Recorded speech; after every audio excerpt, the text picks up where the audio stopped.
Hello and welcome to today's show of Ghosts of Saltmarsh Behind the Screen. Well, we are in the finale, as they call it. It's going to take us 2 shows to do it, so if you're confused trying to keep track of which show we're in, this is show number 11 of 12. Next week will be the final episode of The Ghosts of Saltmarsh. What this means for us is that this week we have to start wrapping up everything to make sure that we have a satisfactory conclusion. And we're going to be looking at exactly how I plan on doing that in today's Behind the Screen. Now, if you are here to watch the Ghosts of Saltmarsh live play, that starts on the hour in about 24 minutes. So join us for that. This is going to contain what's going through my head and what I plan on doing in today's game, and will contain spoilers, so you have been warned. Now, if you haven't watched last week's episode, bearing in mind that basically we have a good old-fashioned player suicide on our hands, and by that I mean the players have split the party and 2 of them have turned invisible and have headed off to face the big bad endgame on their own without informing their companions of what they're doing. This often happens in the heat of the moment, in the emotion, in the passion. Things like this do happen. So how are we going to compensate for that? Well, we're not. We're going to continue on our journey. We're going to continue on our pathway, on our passage to bringing this whole thing to a head. So our characters are going to go and try and fight the Kraken, and of course Commodore Havost Gankari, who is the undead lich, who is in charge of everything and has caused the Black Tide to come and start attacking. What we have done, though, is that we're quite lucky, if you want to call it luck, or just... it's what you do when you seed, when you throw out lots and lots and lots of options and the players pick up on some and they don't pick up on others. The most important thing that happened about 2 or so sessions ago was that there were 2 of Gellin Primewater's agents aboard the Second Chance, and instead of being killed, the players marooned them on an island so that they might be rescued, and then spent a week sailing to the Pit of Golgur. That allows us to do a lot of things. Those individuals could have been rescued within the hour of them being dropped off, and as a result, the news of the Second Chance's survival and its destination, because the players were quite free with the information as to where they were going with those 2 individuals, so that gives us a good opportunity to utilize them. Now, how are we going to utilize them? Well, because we're going into our final showdown, if you like. These last 4 hours are literally the culmination of the previous 12 hours, I suppose, or 6, 8 hours, 10 hours, however many hours it's been of play. So we need to make sure that we conclude that as best as humanly possible. I'm going to explain what I mean after I've taken some questions. I don't know why, but I read that as Guy reads how her plans and went. That's a weird name for a woman where her parents angry. Wait, I'm not sure what that's going on about. BNAA UK says, do you have any ideas as to your plans for next season yet? Will you be renaming the game? We're not done with this season yet.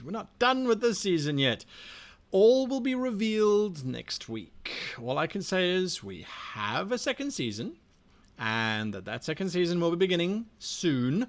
We're just knuckling down the final details of the show itself, and it's going to be a lot of fun, whatever we end up doing. So I will reveal that next week. All right.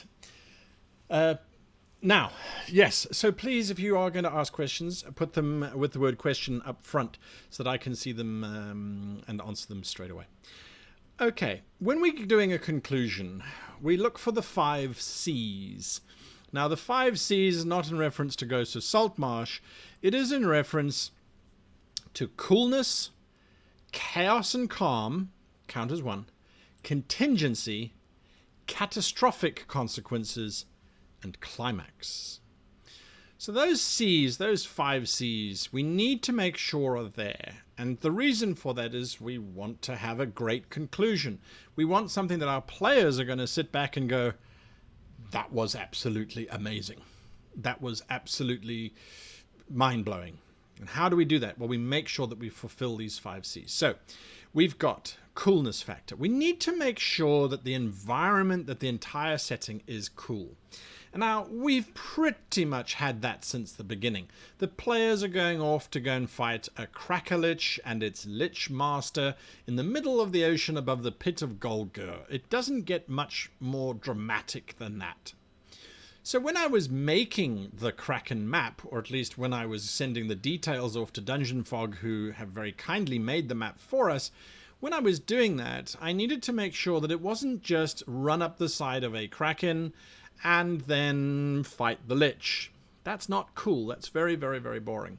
So what I've done is I've said, okay, let's look at how do we make battle on top of an undead creature exciting. That means we've got combat, so there's definitely combat involved. We've got traps, so there should be some traps involved. And the traps are particularly nasty. They are, let's just say, I hope that they don't fall into those traps. Because when you think about, you have a giant undead creature that is 300 foot long, and there are traps, what kind of traps could you have? I'm not going to say open sores, but I'll leave you to think about that for a little bit. Then, of course, the final battle with Havost himself. Lehuna has now the assembled spear of Kentra Aha, which, if plunged through his chest, will cause him to be destroyed. Now, the requirements for that happening are that someone wielding the spear, possibly Luna, gets up to Havost and engages with that. You'll go, okay, cool. All right, that's absolutely fine.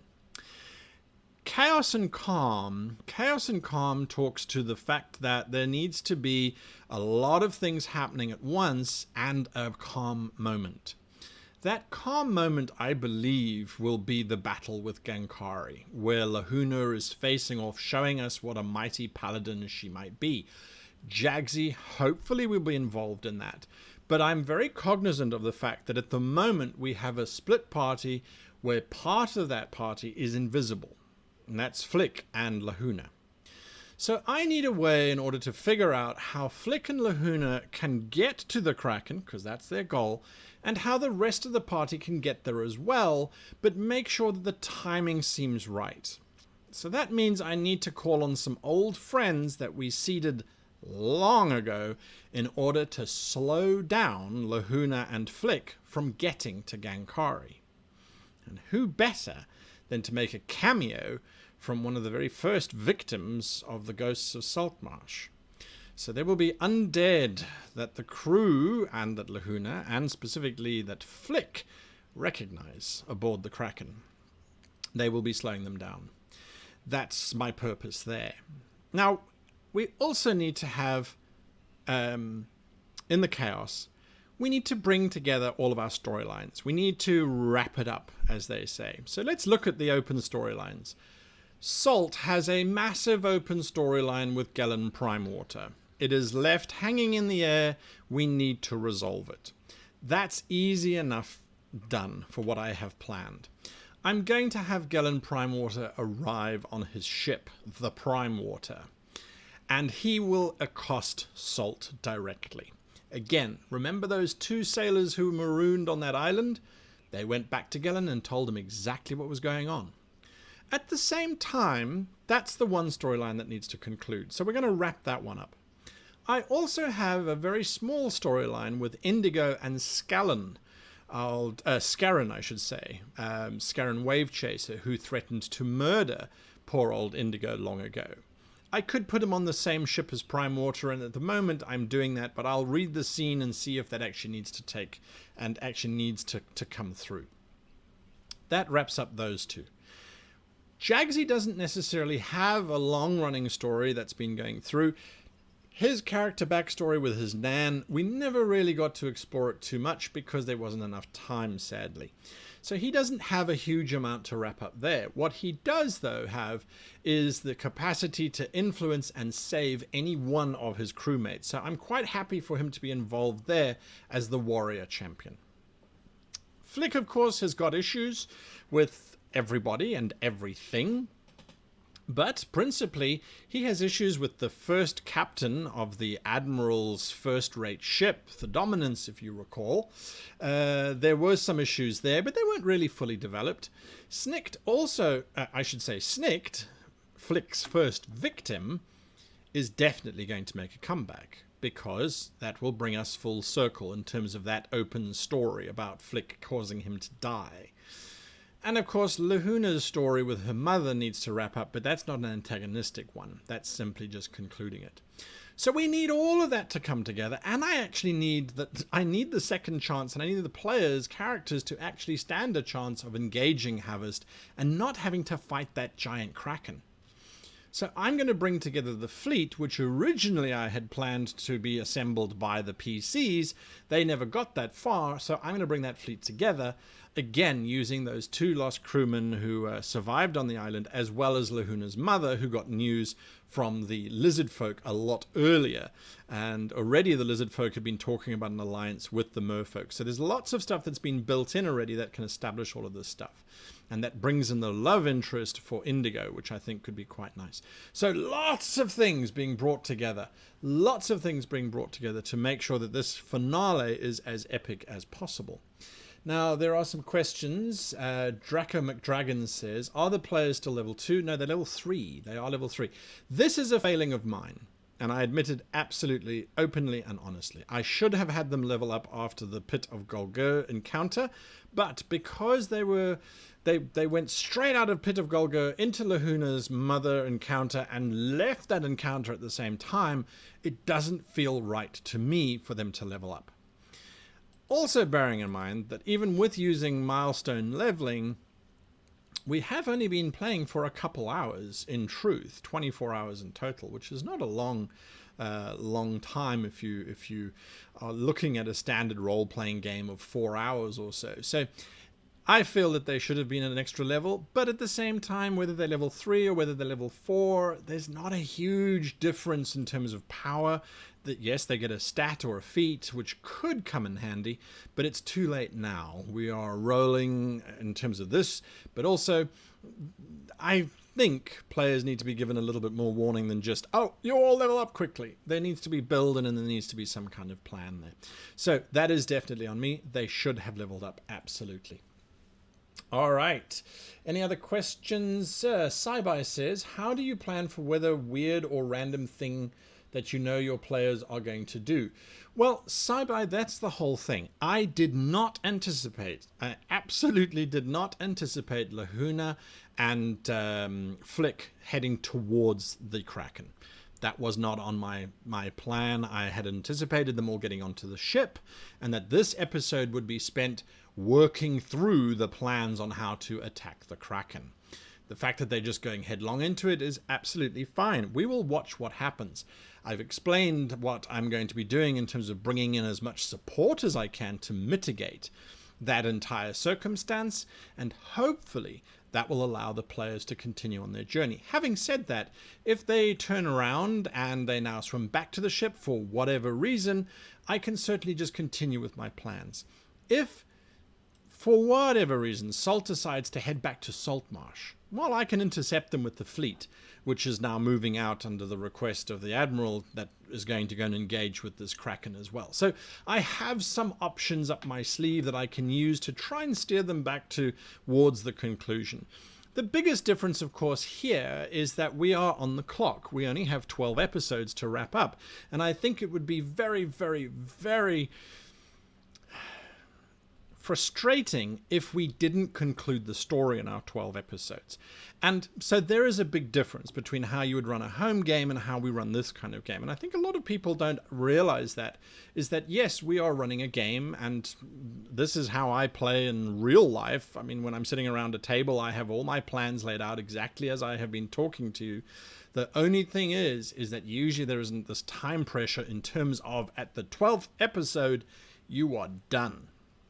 So there is that pressure, and the players are aware of that as well. So there's a certain amount of shenanigans, which is definitely going to happen. I would be foolish not to, by now, anticipate that.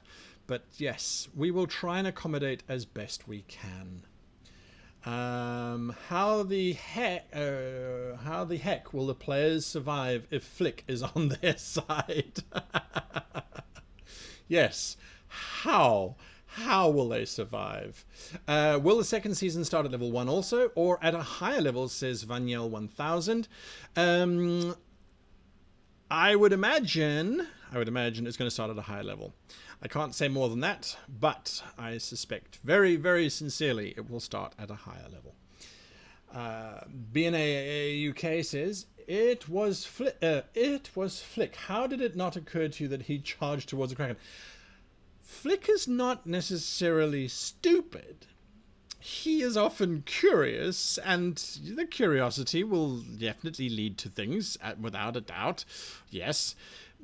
But I didn't anticipate them charging directly towards it without their allies and invisible. That's the real crux of the matter, is that there's no ways that anyone knows where they have gone. That's the real problem. Okay, so next one is... please ensure that Pinky will survive the final encounter. Kaora will need all of Pinky's tentacles to get the work done for the Project Chaos Kickstarter. Just ran into Myri at the Niederhain Con in Vessel earlier today. What a nice young lady. Well, there we go. Yes, Myri is an absolutely lovely, lovely, lovely person. And yes, Kaora will be busy, and we will try and keep Pinky alive, but the chances are small. Tiger Moss 81. I'm new here and trying to understand the game. I wish that there was a game like Dungeons & Dragons here in Egypt where I'm getting in love with it. Well, absolutely. You will, or possibly you could find people online to play with Tiger Moss 81. Dungeons & Dragons is widespread. I wouldn't be surprised if you would find players in Egypt. So have a look there. I think I know of a few as well. But good luck with that. It's a lot of fun to play. Okay, another question, seven-sided. With so many story threads still open, do you anticipate leaving some of them open for Season 2? That is a very good question to ask, insofar as all of the story threads. I'm going to try and wrap up as many as I can, whether or not that is because Season 2 is set somewhere else or because it continues and goes to Saltmarsh doesn't matter. The idea of running 12, 12, 12, that's how long a season is when you sign up with Wizards of the Coast to run a game for them. But also wrapping up these storylines, if I can finish them up now in a way that is satisfactory but also brings incredible tension and drama to the scene, I think that's a better choice than leaving anything hanging that cannot be resolved. Of course, stuff that doesn't make sense to be resolved, like, for example, Jaggjaw's Nan, that story, that's still hanging. The marriage of Lahuna, that won't necessarily get wrapped up. But those are not the story threads that were initiated at the beginning of this adventure. So I like to wrap up the story threads at the beginning of the adventure, that started at the beginning of the adventure, at the end of the adventure, so that it is a nice, neat little ball. We can put that aside, and if the second chance sails again in Season 2, then the characters are free to grow and move forward rather than to still have these threads from behind. If I was running a giant campaign, if I had an indefinite amount of seasons or episodes, I would still try and wrap it up in terms of these threads. Gellin Primewater has been a pain. We are now done. I feel that justice must be served. That's just me personally. Right. I'm very glad. That's a very kind comment of you, Seven-Sided, about the best RPG stream I've seen. I really do appreciate that. I'm sure the players will as well when I tell them. No other questions. All right, no other questions. That's absolutely fine. We've got 6 minutes to go. All right, so something else that we need to be very, very aware of is that we need to conclude. So that won't be in today's episode. I'm letting you know right now. It is unlikely that in 2 hours they will be able to conclude what has been set up and what has been planned. Players are going to talk to each other. Well, the characters are going to talk to each other. There's going to be lots of dialogue going on. So I anticipate that it won't end today. It will end next week. But, and this is the important thing, and so often new GMs will make this mistake, the big bad monster will die, but will actually escape, or will continue on to return again. It's a rookie mistake, and what it does is it just prevents your players from getting a sense of conclusion and a satisfaction. So I always say, when you end. Let other stuff trail in the background that will take you on to your next adventure. It helps us compartmentalize stuff. It helps us just lock away chapters and things. And I think that's very important. So yes, definitely we must conclude. So that's what we're going to be doing. Any other questions? There's some discussion going on about Fantasy Grounds and Roll20. Yes, absolutely. If you're not looking for any of that, you can look at rpgtablefinder.com. That's a free service for finding groups. You can have a look there as well, and that's got people all over the world. So yes, lots and lots and lots of things. I see Helvenier says the Circle of Life Pinky Edition. I like that. I can just see Flick holding Pinky up at the edge of the precipice to all of the other octopi and then dropping him or something, or he gets eaten by a seagull. I can certainly see that. Tashio Calderi says, is that spear in the background supposed to be the artifact? Oh, this one here. It would have been nice if that was the case, but when I was putting this background together, apart from my microphone arm, which I hate seeing in shot, when I was putting this together, I was just sort of putting together treasure and stuff. There's lots of different artifacts and relics in here. You can see there's a bottle of potion, perhaps, or a rum bottle. I'm not sure. Anyway, yes, I assembled stuff whenever I get ready for a show that's got a very specific setting. I sort of put stuff together. I said, okay, this to me is very Atlantean, very merfolkian. Of course, you can see the giant kraken in the background. So yeah, I try and sort of gather stuff to inspire me. Why was the artifact broken up last time, says Grizzles? Well, that's a good question. Why was the artifact broken up last time? It's 100 years that has passed. Not long for a sea elf or for a regular elf, I suppose. Why was it broken up? We may never know. Gadra would be the one who perhaps knows.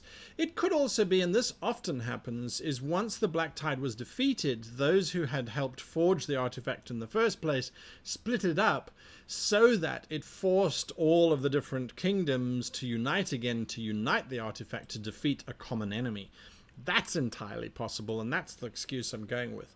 So I like these kinds of questions, though, and I think that as a GM, when you ask these kind of questions, don't get frustrated or feel as if it's something that, oh, I have to have an answer for because otherwise it's... Think about it and look for solutions and explore different options so that you can, so that you can discover something and learn something new. Rubik, you are only on episode 7. Yes, I would suggest just having a catch up there. I see Adamal says it could also be that the artifact is a weapon that they feared everyone using outside of this context, so it was broken up.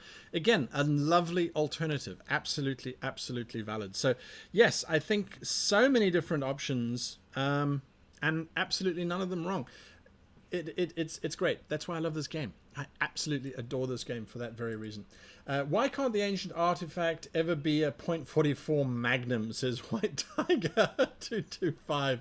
Yeah, I think because they, don't exist. But if you read the Voldekin series by Seth Gorkowski, they certainly could. There's quite an interesting story in terms of the weapons lineage. So anyway. All right, so Cyber, you're only on episode 3. You're going to binge at work tonight. Well, I hope it entertains you as much as it entertains me whilst playing it. Anyway, we've reached the end of our session, so I have no idea. You know my plans. I wish I knew my players' plans, but that would spoil the fun. So I hope you're all ready as we journey into the ghosts of Saltmarsh.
We fought them in the air, on land, and under the waves.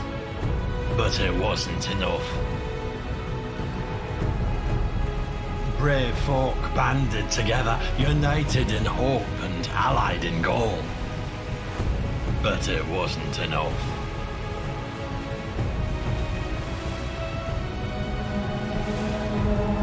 The black tide brought with it an evil of terrible power. Darkness sank into the hearts of us all. For we knew, as above in the skies we lost, so on land we'd lose. And our only hope was below. But it wasn't enough. Forces unknown to us were at work. And in those dark days it found purchase wherever it touched. For our best wasn't enough.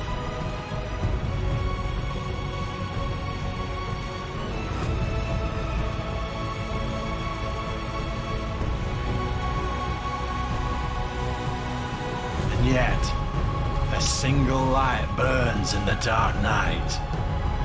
And it might be enough.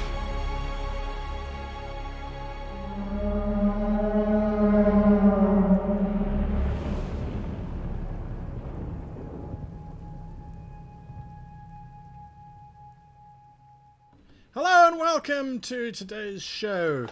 It's well, we're heading into our grand finale, and that means all kinds of exciting things. 2 episodes left. Joining me, of course, is the ever impressive Michael from Australia. How you doing, Mike? G'day guys, I'm doing fantastic. I cannot wait for today's episode. I feel like I'm going to have an awesome time battling with great beasts, not being able to fix my ship, and hopefully, again, doing everything I can to fail at anything I'm actually supposed to be good at. Right. Okay. Because that's been the intention the whole time. Fun. It has not been. It has not just been bad rolls. Terrible things. Dear. Yeah, if you intend to fail, do you succeed? That's it. It's brilliant. Okay, yeah, that's it. That's it. Smart thinking there. Yes. It's hard Kaora, learned. how are you doing?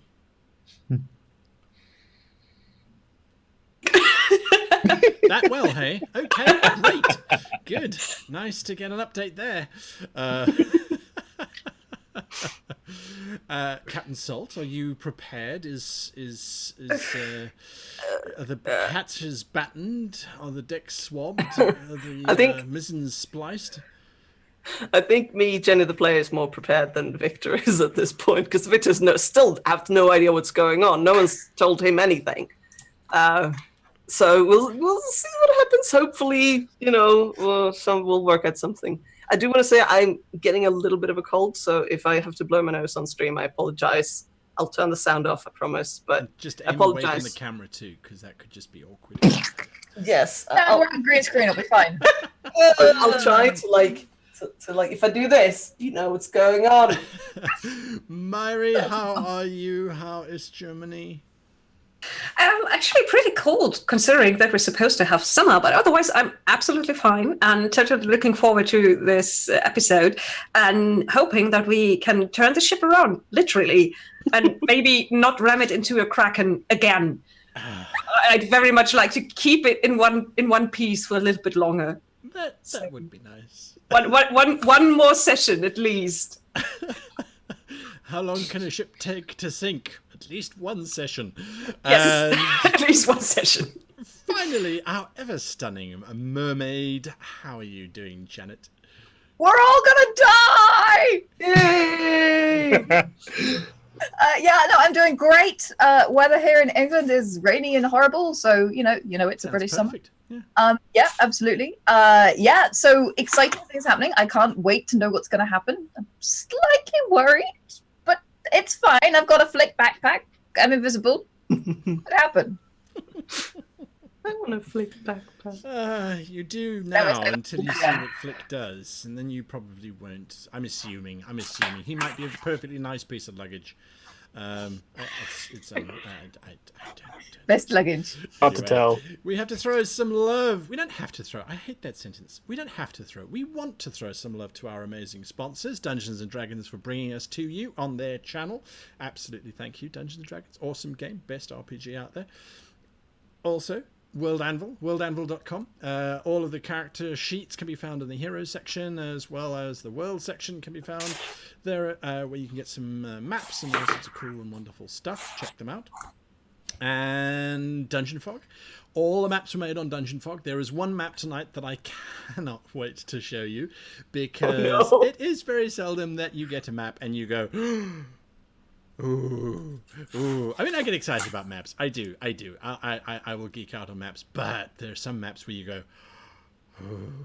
Anyway, and of course, Fantasy Grounds, who will be providing us with all kinds of cool and wonderful stuff. Not only have they helped build the encounters for tonight, but they also will be hopefully providing natural 20s for the players and natural 1s for the NPC monsters.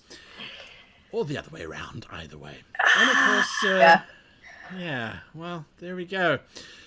Let us now descend back into the watery waves, that one, as we found ourselves standing on the deck of the Second Chance. Captain Salt, Indigo is nearby, and there is a cry. There's something in the sky, Captain! Oh, gods preserve us. And What? there's something in the water, Captain! Yes, I know that! And the Kraken's still there, Captain! Yes, thank you! They're coming from every direction. I look up and I try to see what it's talking about. Would you and Indigo please give me dexterity saving throws? Oh no, what? Yeah. Oh! I might have failed that one. You might have failed that one. Yes, you may have failed that one. There is a loud "No, Daphne!" and you are rugby tackled, Indigo, by poor Lieutenant Tarquin, who leaps out of the way as his Pegasus comes clattering down onto the deck directly where you were, and he rolls with you twice on the deck before landing right on top of you. Oh, it's you. Hello. You're not very good at this flying thing. He looks over his shoulder at Daphne, who's sort of standing there, busy folding her large wings back into place. It's actually Daphne. I think she's got an inner ear infection or something. What are you doing here? That is a very good question. Ah, yes.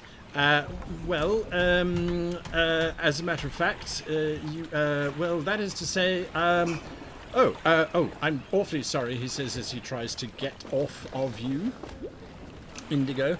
I didn't mean that at all. Not? Yes. He stands and salutes to you, Captain Salt. On behalf of His Majesty's Royal Navy, I'm here to inform you that your ship has been seconded into the human fleet. Why? Captain Salt. Because you are an able-bodied ship, and you are in the vicinity of the naval action. Seconded? Why? Why? What do you want us to do? He looks out over at the Kraken. Did you notice that? That's why we're here. Well, then, your secondment is going to be easy. You are ordered to regroup with the fleet and immediately begin preparations for our assault. All right. I lean in towards Indigo and I mutter, I really didn't expect the human kingdom's fleet to be actually effective at something. Of any use? Yeah. Indigo gets up. Tell your commanding whatever that, of course, Captain Salt and the whole crew of the Second Chance will do their best to make this right. Yes, that is what we're going to do. We just need to pick up a few people.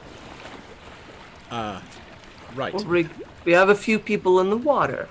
We'll regroup as soon as we've sorted that out. But do not worry, they're not human, they're water people.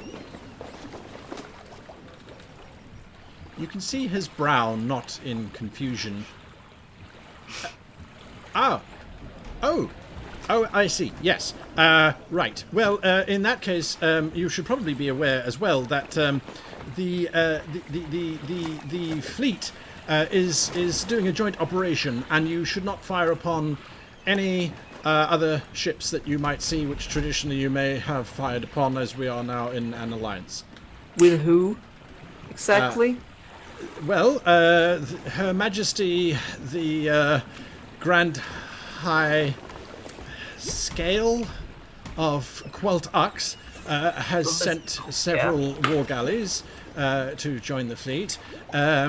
There is a contingent of Merfolk Minbay class destroyers that have joined us under Ambassador Pescarian.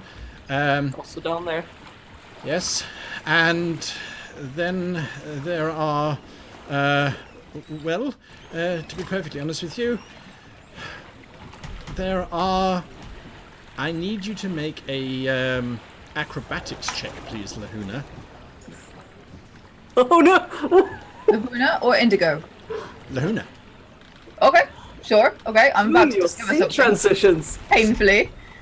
Acrobatics, there we go.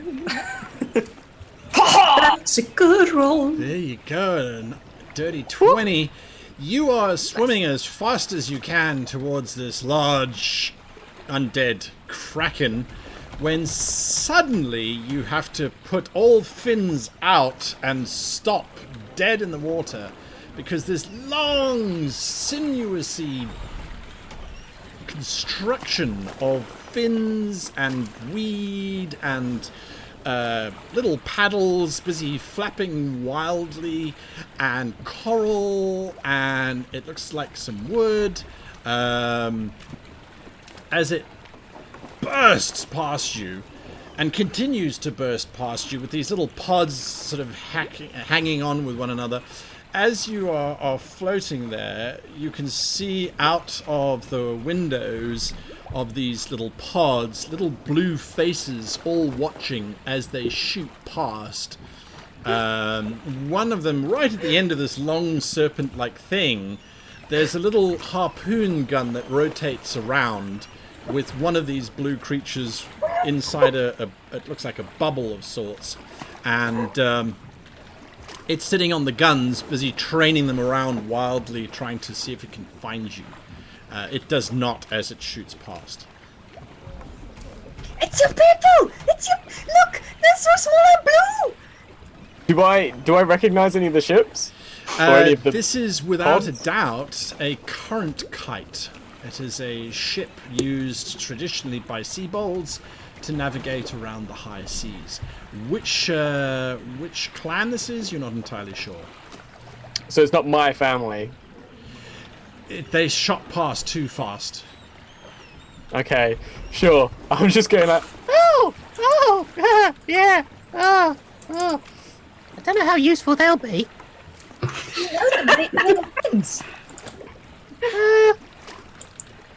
Yeah. We could make friends. You don't sound very sure. Well, it's always a bit of a 50-50, really. Friends, enemies,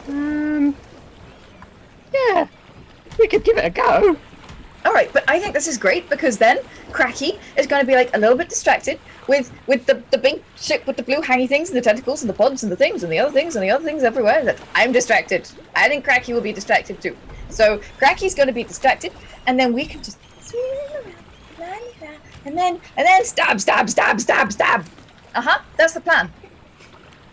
Yes, I follow. All right. Okay. Okay. Do you want me to drop invisibility then? No. Cracky will be distracted by all the thing. Yeah. Oh, I see. Carry on. Round behind line. Onwards. Yes. Pirates! Jaggerjaw, whilst these two lunatics are sailing off with their plan. No, I think it's a lovely plan. I take it back. It's a lovely plan. Yes. The plan. The pun didn't work so well. Get it, lunatics? No? No one got it? I'm wasted. I'm wasted. Now, Alright. Jaggsy, you break the surface of the water. I assume. Well, are you going up to the surface? Because you are left all alone with 5 Minbar. I'm going up to the surface. Jaggerjaw's definitely lost track of Flick and Lahuna, and last he knew they were heading straight towards the Kraken. While Jaggerjaw is more than happy to accompany the two of them to try and keep them safe, having lost sight of them, he's got no way of knowing if he's caught up with them, if he's going to be literally facing off the Kraken alone. So he's going to go and regroup with Victor and Indigo and try and tell them what the other two have planned, and hopefully give some backup on that front. So breaching the surface, Jaggerjaw's eyes sort of adjust for a moment to the sunlight. Sunlight? Are we in the day? Yeah, it's afternoon. There's a storm approaching. Yep. I'll scan around to see what vehicles are nearby where I am. You can see the Minbay ships of the merfolk nearby, slightly submerged. They are taking point off of the second chance. In the distance, you can see a very large human ship making full sail towards you. You recognize it as the Admiral's first-rate ship. There are several Pegasi circling above that. And beyond that, you smell before you see. It's colossal.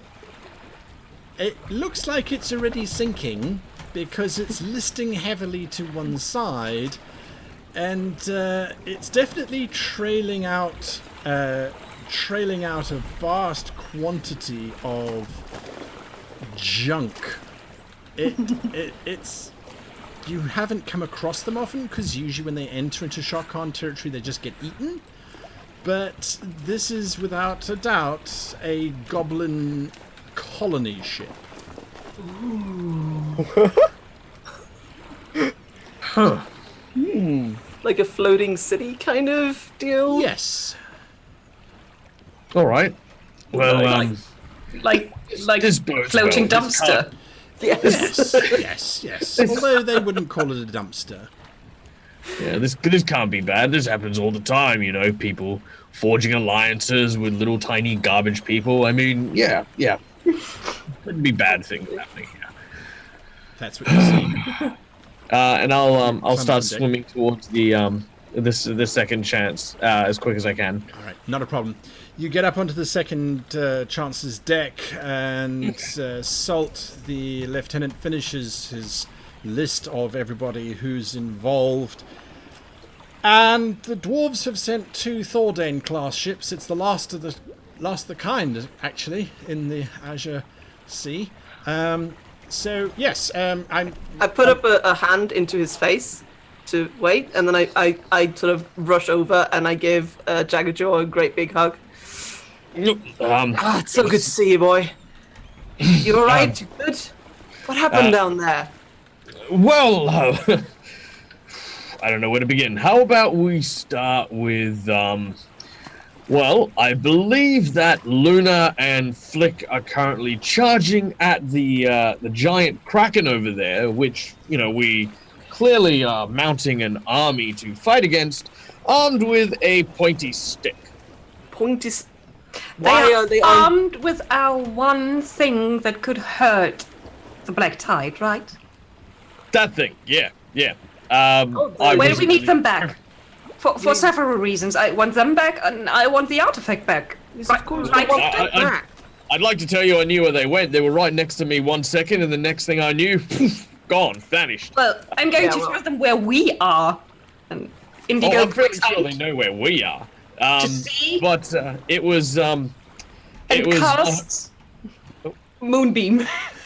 So suddenly there's a 40-foot column of silver light, probably also going into the sea, marking marking a spot slightly off the bow of the second chance, and she hopes that this lot of moonlight out in the sea is going to get noticed by Lehuna, who just rolled perception. Oh And did a really bad roll. 3 is the number of perception that I have. I was going to say I'm not really paying attention to anything, and I'm also closing my eyes and having a little short rest.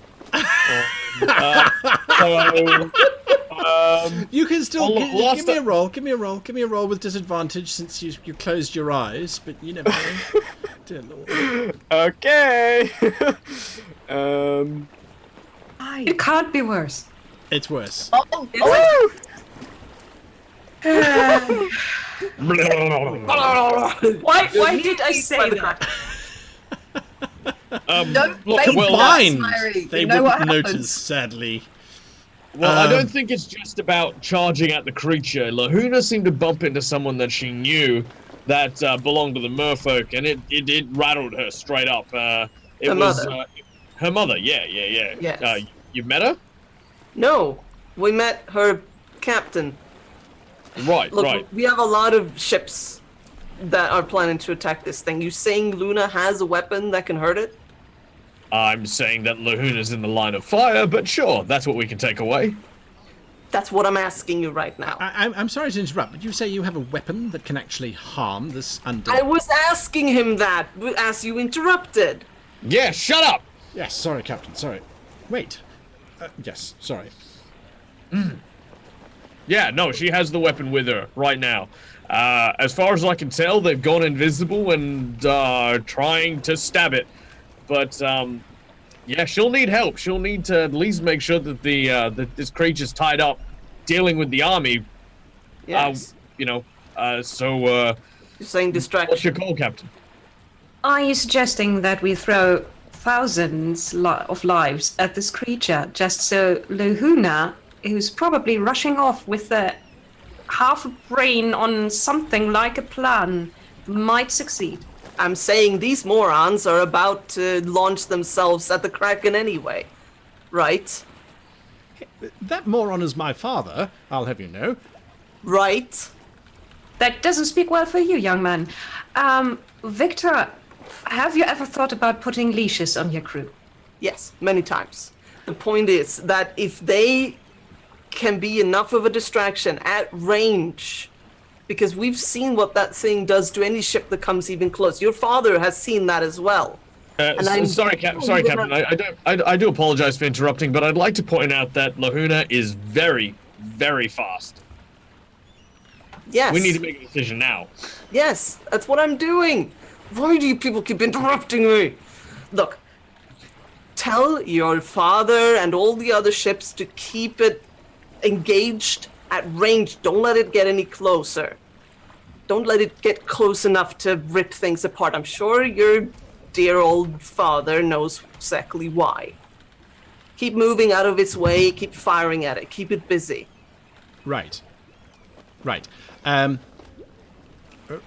Well, I rather thought... well, actually, he puts his hand into his pocket and he pulls out this black disc, which he hands to you.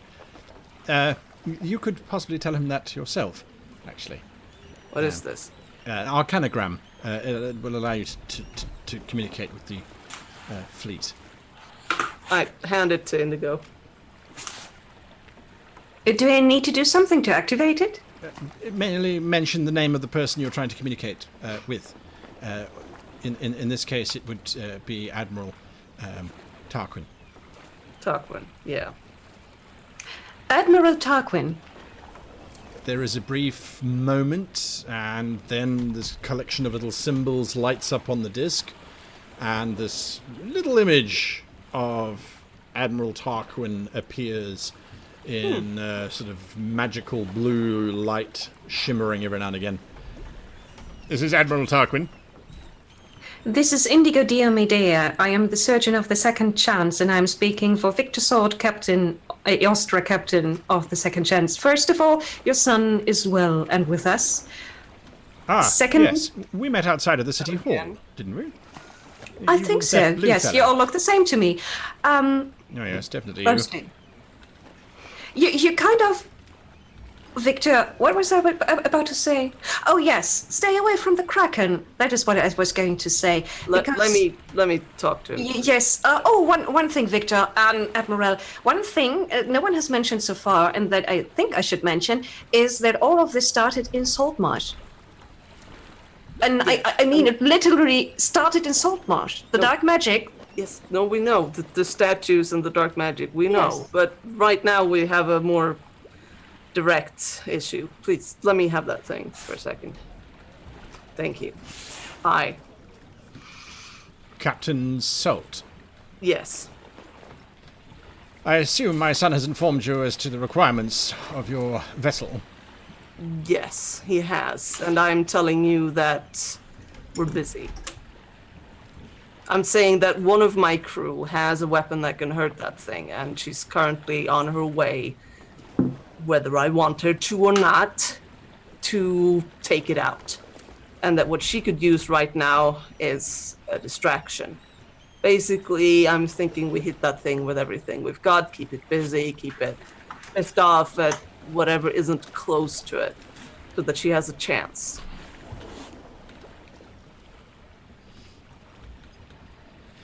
Captain Salt, would you agree to coming aboard the Dominant so that we might discuss this in person? I feel that this requires far more finesse than shouting at one another across the ocean. Right now, we don't have time. There is no point in enacting any kind of plan if one has not actually planned it. For Halva's sake, you're in charge, aren't you? It sounds What more were like you you're in planning charge, to Captain, do? if you're holding the only weapon that you claim will be able to harm this thing. I'm not holding it. That's the point. It's heading towards the Kraken right now, and I can't stop it. Yes. I would rather Leashes. have you here on the Dominance if it won't be too much of an inconvenience. Yes, well, I'd rather have 20,000 gold and a new coat. But we can't always get what we want. We are going to follow that damn thing in its wake to see if we can do anything to help out my crewmen. You see him turn away for a moment. Give me a wisdom saving throw Oh no. as he turns back. The last thing you hear him say is, "I'm not accustomed to being told no, Captain." And then the whole world just fades white. Indigo and Jaggsy, you watch as the captain just vanishes from the deck. Oh no. Lieutenant Tarquin turns to you. He did try and say no to Admiral Tarquin. Tarquin, he's not... Are you... Just a moment. Are you able to teleport away? No, I'm not. Well, I Very mean- good. I'll grab him by the shirt. No, wait, you must understand. This is not my choice. I didn't... Was it Victor's choice to get abducted? No, but it was entirely Victor's choice to agree to go willingly or not. He'll probably be sent back. Probably. Jaggsy will look at Indigo. Then you are going to probably be sent back. On Daphne, I hope. Oh, and I'd never heard Daphne. Why would I? Oh, good. Well, there is that. Jaggsy smiles with a big wide grin. Hey, Indy. I think I've got an idea on how to make this big old army start shooting towards the Kraken. Yes. Does You it have one have of to do those with little- Yeah, yeah, it does. I'm going to basically now tie this poor fellow to the top of our crow's nest, or at least I'm going to instruct people to do so. Then give then give the order for us to sail Indigo towards. is going to intervene. Oh, come now, come on, you'll be fine. We're just taking a little hostage, little tiny hostage. Tiny one. And we usually don't tie hostages to the crow's nest. Yes, true. Remember also what don't- happened last time? You forgot the poor fella up there in... Well, Okay, look, that was that one time, okay? That was the one time, and only because I didn't realize that they needed to drink and eat. But this time will be different, I promise. I feel as if something's gone awfully wrong. I thought that you had agreed to being in the fleet. I don't understand. We are special. Also, You stole our captain, is what? Yes, and you said we are now part of the human fleet. Do we look human to you? Do you have a first officer on board? Yeah. No, she's no longer on board. Second actually, officer? right now, she's out there swimming full speed at a dead kraken. Right. Yes. Okay. Who would be the second officer? Would that be you? We have a second Yes, mate. that would be me. That would be you. Yes, right. So here's your second officer. You can talk to him. Your captain agreed to be part of the fleet before he was taken away. That means technically you have to follow human law, and I'm fairly certain it includes not tying lieutenants who are merely messengers to crow's nests. Specifically. Is that right? Yes, probably. Hopefully. Is that right, Indy? I have no idea. Human law is very strange. Where's the nearest human? That Alad! would be... Lad, where are you? Well, Adrian sits back down and a lad comes forward. Yes, sir. You're going to get legal advice from a lad. Well, he was an officer of the law, technically. You there. Oh, right. Say that again. Lad, translate. Is this true? The lieutenant repeats his desperate appeal to not be tied to the crow's nest to a lad. A lad listens. Thinks. I think it's true. Probably. Unless he committed a crime, he shouldn't be punished for it. Well, he did fly dangerously close to a vessel in full motion, and Excuse me. he put me in danger Well, because he basically rammed me when he was landing. You what? He kind of knocked me over with his flying horse. a lad Oh, looks next at thing the you'll tell me lieutenant. that he didn't ask for permission to come aboard either. Is it true that you were engaged in reckless flying, sir? He says as he looks at the... The lieutenant looks at the two of you. You know what? Perhaps better to just tie me to the crow's nest. Actually, I might be safer there. Good choice. Luna, you and Flick are now quite a distance away from where you previously were, under the water. Do I get a short rest?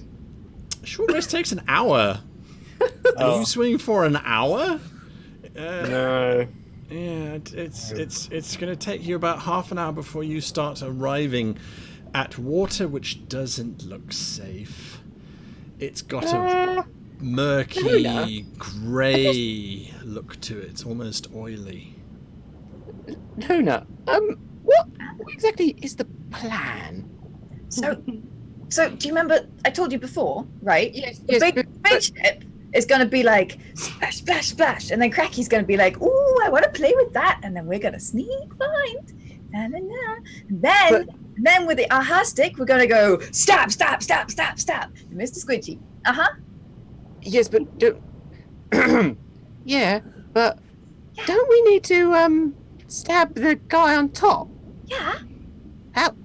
How are we going to get on top of a moving kraken? Well, it doesn't move that fast, and it's a bit slippery, but I think that we could do it. Oh, actually, I have a belt that might help you. Oh yeah. Yeah. You keep swimming. I'll tie it around you. It's a belt of climbing. Oh, wow. Amazing! You are the best. You are just the best. I know. It seems like I have all the magic items.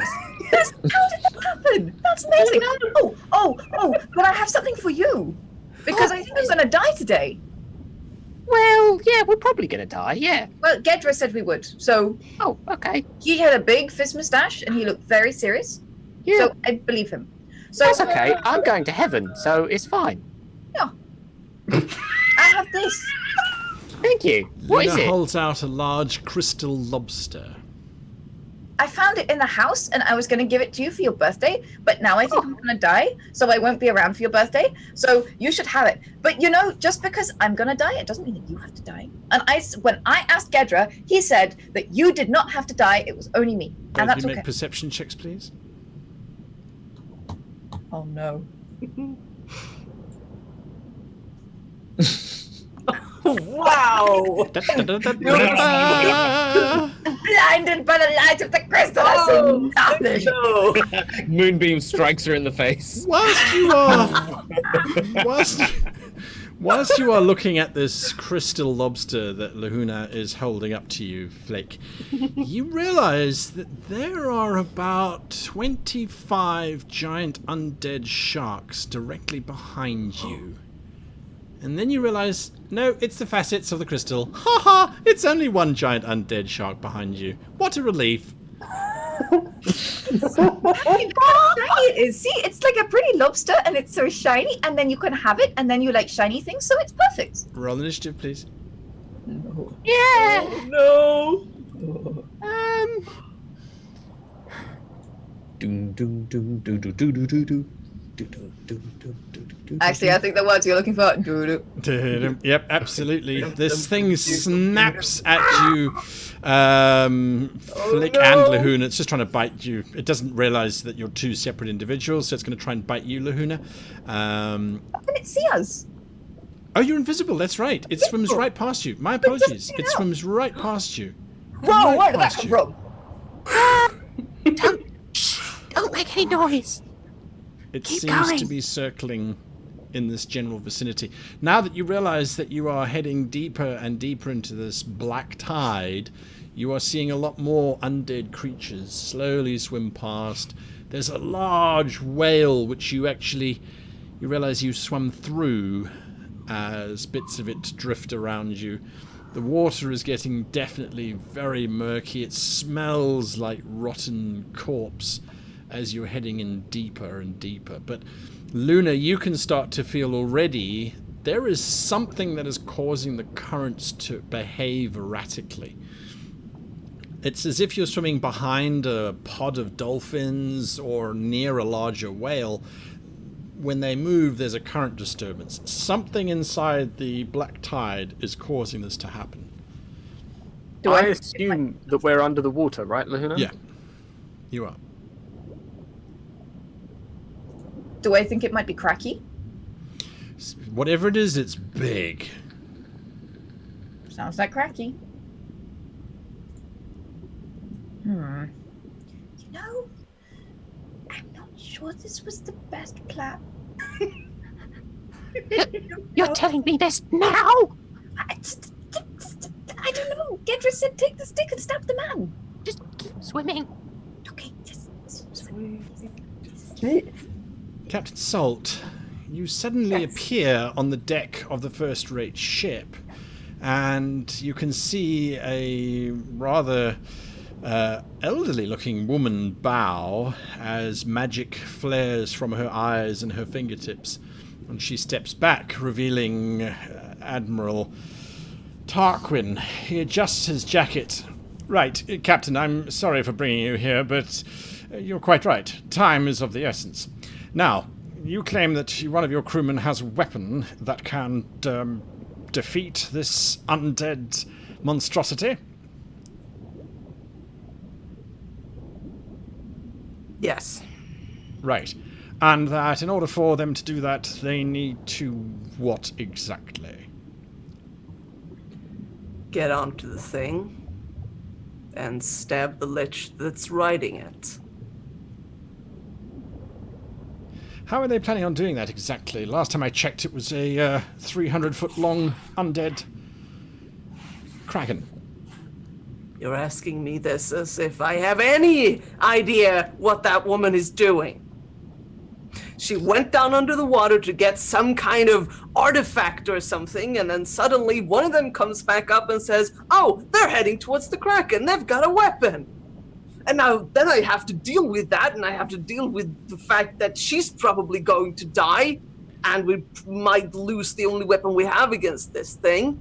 And do I risk the rest of my crew for this? And suddenly you appear and make me legally obligated to do what you want instead, when you have a lot of other ships at your disposal that are not as crucial as mine. Sorry, I'm a little upset right now. I'm working on that, but the person who helps me is the one currently heading to the Kraken. So if she dies... Forgive me, Captain, but I was under the impression that that vessel was owned by a civilian in Saltmarsh. He quite happily allowed us to commandeer your vessel. If there has been some confusion, I apologize. Now, he's a crook. You are also a civilian, He's so a I slaver understand. and a crook, and he stole the ship from me. It's Right. my ship. And if we survived this, I'd be more than happy to help you take him down. Whatever evidence you need, I can get it. Right. Well, then I should probably inform you that his ship is just over there. He says, pointing, and you can see a large black-sailed brigantine with the name Primewater emblazed in gold upon its prow. Bastard. Dr. Phil, I love this. I didn't think he'd come out here himself. Yes. Who's the captaining? Who's captaining it? I'm not privy to that information. Now, You're not privy to that information? If you seconded the ship, if it's a captain in your fleet. Captain, you're a civilian. I appreciate your candor and your honest emotional response to the situation. However, that won't serve us at the present moment in time. Your vessel was given to us by Mr. Primewater to complete this operation. It is, by the sounds of things, imperative that we help your wayward crew accomplish their task. The Queen of the Scale speaks quite highly of you and your crew. She Really? is also in attendance, he says, indicating to the lizard war galleys that are keeping pace with the first rate. Yeah. Give her my regards when you see her. Right, yes. After we have killed this menace to One the Azure other Sea. thing is that if my first mate does not survive this experience, I think you'll find that the Merfolk ambassador is going to be very, very unhappy. Right. Considering they are connected. She has a vested interest in the survival of my first mate. Right. That's good to know. Right. I suppose you don't know how they plan on getting on top of this Kraken. Do you know how they plan on getting to it? Swimming, I'm imagining. And the heading that they might take to get there? From wherever we were at the pit and towards where the Kraken is, I imagine. They're going to travel in a straight line. I honestly have no idea, but if you want my best guess at a heading, then that's it. Right. In which case, then, I think our best bet is to make use of our dwarvish allies. Captain Salt, I propose that we will begin long-range bombardment with the trebuchet batteries that the dwarvish ships have as part of their regular armaments. This will allow us to bombard the creature from about a fifth of a mile away. That should distract it long enough to provide some kind of opportunity, hopefully, for your crewmen to engage. There is, however, a slight risk. Yes, that they hit her. I'm aware. Yes, at that range it's impossible to target specifically where the shot will land. Well, that thing's big and she's pretty small. We're gonna have to take that risk. But you were telling me that your grand genius plan was the exact thing that I suggested to you when we first started talking. Yes, just with more ships.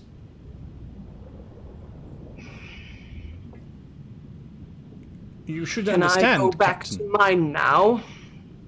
Yes, probably for the best. Except, what will you do?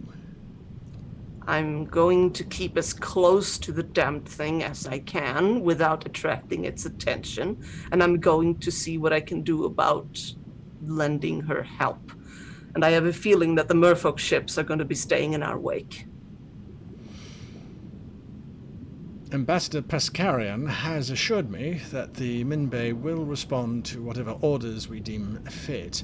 They don't have long-range capacity, not like our surface vessels, and they have also told me they will not enter into the black tide. But I'm sure they will do what is necessary. Guess we'll just see. Yes. I can't read their mind any more than we can read each other's. Yes, unfortunate. Yes. All right, Captain. In which case, then, there is going to be a signal when all ships need to close and engage. In the event that your crew are unable to dispatch the rider of this creature, there will be an order given for all ships to engage, firing everything that they have. We have reliable information that if we target the mouth of the creature, we may very well puncture it, causing enough damage.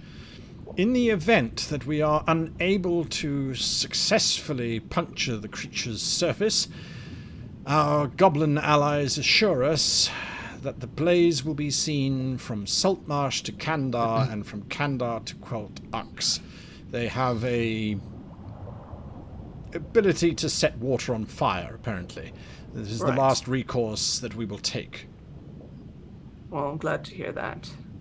Did the lizard folk bring the fire crystals? The Queen assured me that the lizard folk are prepared to do anything necessary to destroy this creature. As you know, their ships are galleys designed to ram into their targets. Upon command of engaging with this creature, the Queen of the Scale will launch a full ramming action, I suppose is the only word to describe it, into the flanks of the creature, where she has assured us she will cause significant harm, or her soldiers will go down fighting. Yes, along with many, many barrels of gnomish fire crystals. I'm sure ramming into the side of that thing is going to be pretty devastating. Yes, that's our best bet. There is one other thing that you should be aware of, Captain. What?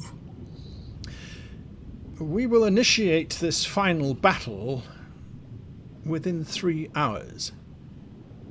All right. Why exactly? That is approximately how long it is going to take the goblins to set themselves on fire or something. Right. So, that's how long we have? Yes. All right, then.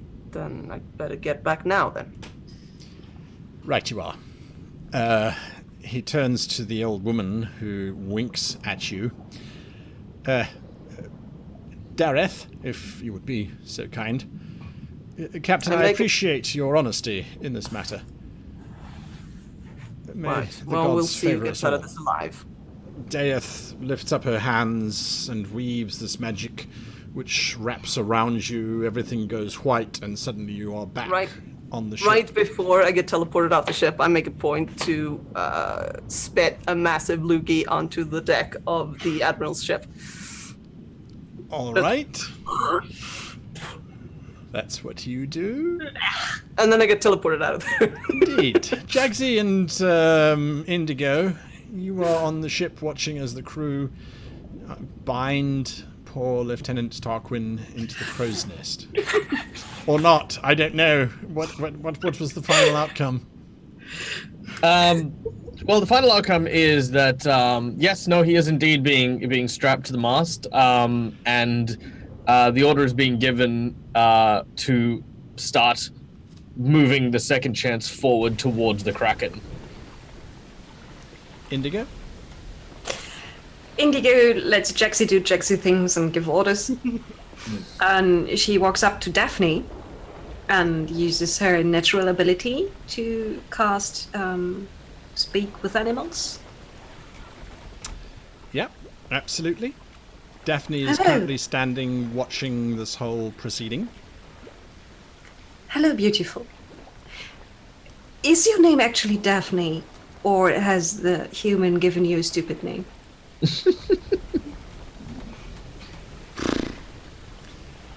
Well, I wouldn't say it was a stupid name, necessarily. But it isn't my real name, of course, as you so rightly pointed out. You are a lovely shade of sky. Oh my god, I love her so much. Thank you. My name is Indigo Diomedea. I was named for the great wandering bird that the humans call albatross, and for the color of the sky. And your true name would be? I am Sun on the Cresting Wave. What a beautiful name, Sun on the Cresting Wave. Do I gather that you are doing the work when you're flying with your partner? Yes, but that is part of our partnership. Would you maybe, if it was about saving the world, take someone else along so he doesn't have to? I suppose. He is very excitable, and I think very kind. I think so too, and I will make sure he's not going to get hurt no matter what Jaggsy says. Jaggajaw the ever-hungry is the big fishman. The one tying up poor old Tarky to the wooden tree thing, yes. He's going to be fine. I'm just asking if I need to go somewhere really quick, if you would lend me your wings. Of course. You have been very kind in the past. I would not hesitate. It would be my honor, Sunlight on the Cresting Wave. The horse sort of bows its head. Not so easy with 4 knees. Thank you. Okay. Jaggajaw. Yeah. Do you think Lahuna is going to swim in a straight line, or do you think she's going to listen to Flick and do something a little more mischievous and try to avoid detection? I don't know. Let me ask you. Can you read the minds of a big barrel filled with cats? Yes. All right. Well, what do you think they would do? At least I can talk to them. Usually they say, "Let me out, let me out. I hate you." I've heard Flick say those things. Look, knowing my luck, they'll probably head straight for the damn thing. And they've already got some distance on us, so if I had to guess a heading, I would like to try and guess a heading based on where I was, and a straight line towards the Kraken. Give me a survival check. Yeah, but I'll point roughly in that direction. All right. Give me a survival check to see if you have oriented yourself correctly. Okay. How long does your invisibility last for, Flick? Just out of curiosity. An hour. A 9. A 9. You point and realize, wait, that's not even in the direction of the Kraken. So you just sort of... Maybe it's... that. No. Yeah, You do know the Kraken is over there. It's All right. it's the big creature on the horizon. Look, at some point or another, she'll end up there, okay? So I'm just going to steer us that away. And if you see her, then we're going the right way, I guess. I mean, stark red hair. I mean, how can you miss it? That is true. Yes, our paths should converge. Aye. All right, come about. We're heading straight for the Kraken, and none of your belly aching, or I'll feed you to the bilge rats. I demand more respect than that, please, Mr. Jaggerjaw, says Morley standing next to you. No flick mode right now, Morley. But I'm now the No ship's flick. mage. I'll sort No, of... you are not. I was Flick is ship's still mage. alive. What? Right, but when he's not on the ship, that's when I become Flick. He ain't on the ship. Yeah, This so is- I'm Flick. This is too complicated. Jaggsy, deal with this. I grab Molly by the top of the head. This is most inappropriate treatment of a ship's mage. I put him in a barrel, This is very, very inappropriate. and I slam the lid shut.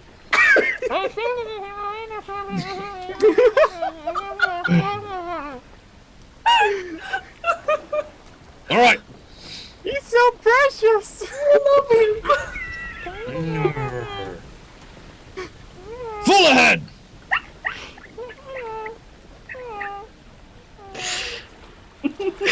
Oh, right. Sorry. I'll take out like a pike, and I'll just make an air hole just in case. Thank you. You continue sailing directly towards the storm, which is now starting to spatter down rain onto the deck in contempt of your approach.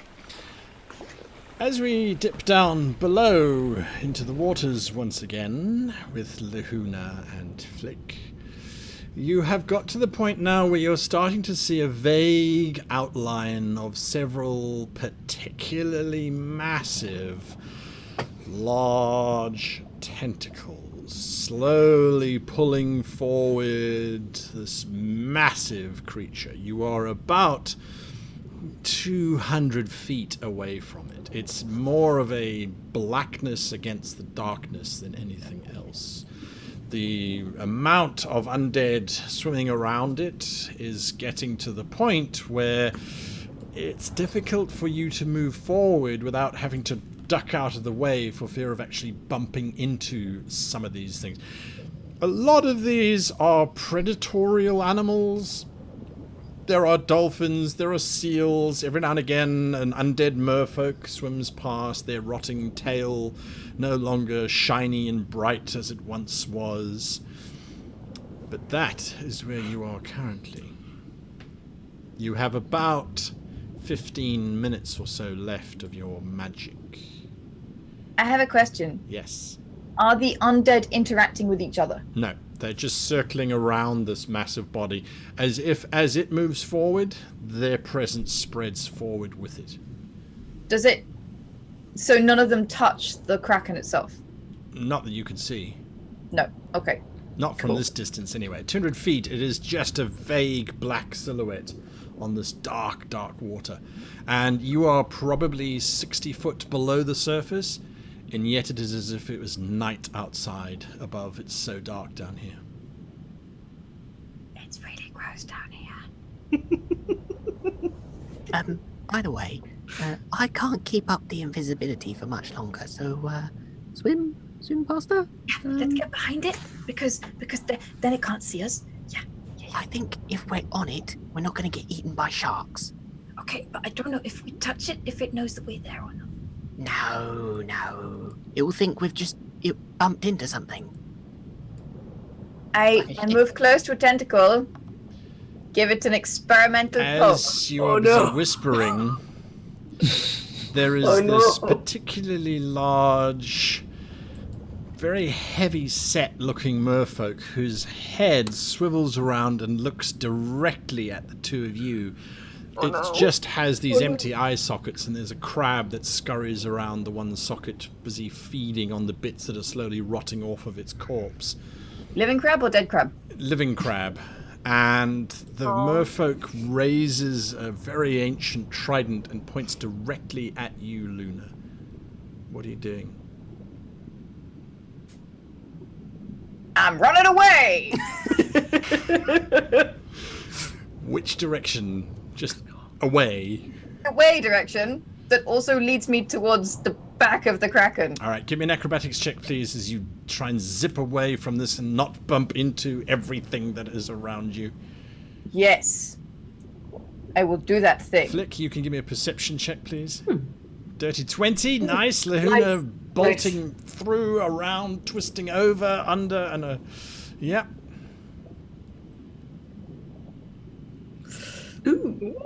As you get to within 50 foot of this one large arm, which must be part of the Kraken, Flick, there is a figure standing in the water, just at the edge of your vision, standing on the Kraken.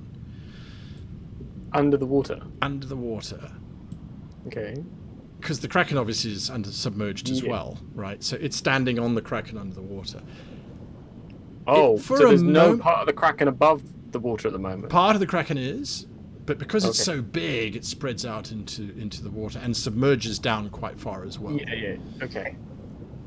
This figure turns, and for a moment you could swear it looks like a certain kobold that you once knew.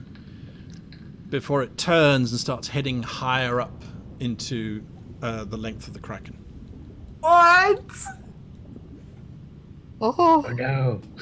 What? that's bad. Oh. Who would have thought that murdering someone in one of the first sessions would ever come back to bite you in your scaly little butt?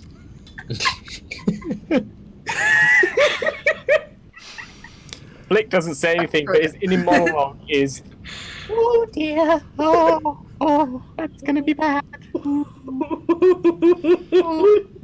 just urging Luna on. Captain Salt, you Yes. are in the storm above. Give me a perception check. Something doesn't feel right. I'm back on the ship. You are now. indeed back on the second chance. Just checking. Dirty 20. We got some lovely numbers coming in Yes, tonight. I'm so happy. Maybe we're gonna survive. Maybe. I'm not saying anything yet, but maybe. As you are standing watching Jaggsy helm the ship, because that's his job now, apparently, you hear this, and overhead you watch as 4 very large trebuchet boulders sail overhead and slam into the side of the Kraken. They don't seem to bounce off, they just seem to puncture straight in. And wherever they do, this great big cloud of green-grey atmosphere seems to be released from the actual creature itself. The whole lich undead Kraken, its 2 front tentacles just reach up into the air and start to slowly dance almost, presenting a bigger target for the ships. You realize that as they're moving through the atmosphere, they seem to be gathering electrical energy as lightning seems to be striking into these things. Oh. What are you doing? I'm just gonna. Admiral Tarquin. The hologram appears. Yes. Are That your people thing's prepared to gathering begin? up for something. We noticed that. We have been rather reliably assured by ship's mage that it's probably just a defensive reaction. No, it's not. Look at the lightning strikes. What Look would at you where they're suggest, heading. Captain? What? What would you suggest? I don't know. Evasive maneuvers? I don't know. Right. Some kind of grounding lightning rod? I have no idea. I have never fought anything that shoots lightning before. Noted. Right. Thank you for your opinion, Captain Salt. Maybe get all the magic users to try and protect from magic. What the hell? Is that Morley in the barrel? I just pushed the I think Admiral right now back it's in my Flick. pocket. I just put the Admiral in my pocket. Yes. Right. Whatever. Well, currently I- he's Flick. All right. I walk up to the helm. I said, I'll take over. Jaggsy, I want you at the front to look out for things in the water, currents, magic, anything like that. Let me know what we're going into. Indigo, Okay. keep an eye on that lightning, will you? I don't like the look of it. I will take a look And at it, anything else that thing's doing. but I won't be able to protect us from it. I can't do anything about it. No, but I can't help. I pry open the barrel lid and I Morley looks up reach at you. in. I reach in and I pull them up. What? I'm the ship's mage. I could probably help against that. I put them back in the barrel and then I put the lid back on. Oh no, it's okay. It's a lot of life. I accept it. Actually, I Captain, take over the helm. Captain, your idea on the lightning rod's not a bad one. I might be able to put something together just before we get into the storm. Go for it. Do it. Indigo, then you go to the bow. Keep an eye Yes. out for things. And also, Indigo is already walking towards the bow backwards. And also, if they need me, Sunlight on the cresting waves has agreed to take me flying. What? Who? What did we? The Pegasus! The Pegasus! Oh, right. I thought we'd be picking up more crewmen. Right. I'm awfully sorry to interrupt, says Lieutenant Tarquin, still tied to the mast. What are you doing? Who did that? Jaggsy! Well, Jaggsy. look, to be fair, I thought he kidnapped you, and he was, what was it again, lad? Reckless Reckless flying! Reckless That- flying with endangerment of the public. Contrary to Charter Number 5, Article 14 of the General Ordinances of Saltmarsh and General Surrounds, as edicted by Lord Haversham the Fifth. You've a good memory, lad. Well, But they told please- me to learn it, so I learned it. Yeah, okay, great. Look, I'm back now, so please cut him down. Well, you know, with the Mr. Prime Ugly Face and his ownership of this vehicle, I figured it might actually be a great idea to keep a bit of an insurance policy up where they can see it. If you follow my meaning, Captain. Make No. sure that they don't accidentally friendly fire into the second center of us. Look, the amount of money he spent on this ship, he's not gonna friendly fire it at this point. So curious that you say that, He's because got more than. as you do, Oh no! What? as you do, there is a decided sound of distant ballista and mangonel fire. It's actually just mangonel fire, as the there is an attack against and a decided hit. What? Your sails take 13 points of damage as this large mangonel shot just rips through them, just missing Lieutenant Tarquin. Get him, God damn it! get him down from there. The bastard. Everybody looks behind the ship, and you can see approaching you, quite literally from behind, is the Prime Water. She is closing in quite quickly upon you. She has broken from the rest of the fleet. You can now see the fleet, the first rate, probably about 100 or so feet beyond, as well as several of the dwarvish Thordanes. Those are those very sort of ziggurat-like ships. Their trebuchets are busy firing at the Kraken, and sailing in front of her is the little brigantine with Prime Water on it. And you can see the mangonel is busy being winched back so that they can fire at you again. How far away from us is it? 800 feet and closing. Right, so if I stand at the back of the ship and scream, it's not likely to hear me. Not above the sound of the storm and the waves, and yes. Do I see anyone on the ship? At this distance, not really. Give me a perception check. Do I see anyone now? You now have advantage with perception. Thank you. Let's see. Not great. Standing in the front of the ship, there is a rather corpulent-looking figure, dressed in very fine clothing. Sort of similar to, Prime Water. yeah, Mr. P himself. Yep. Bastard. Indigo, what are you doing? I see that.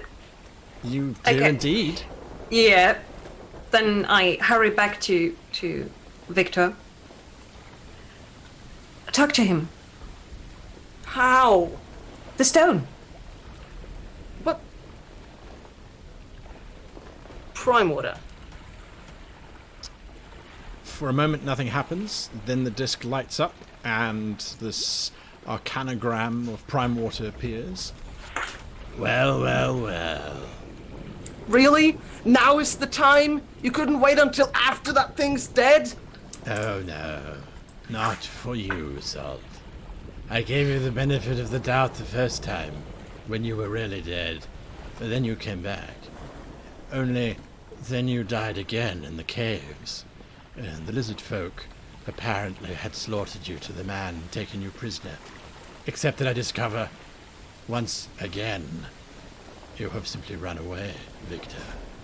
I'm tired of you running away, Victor.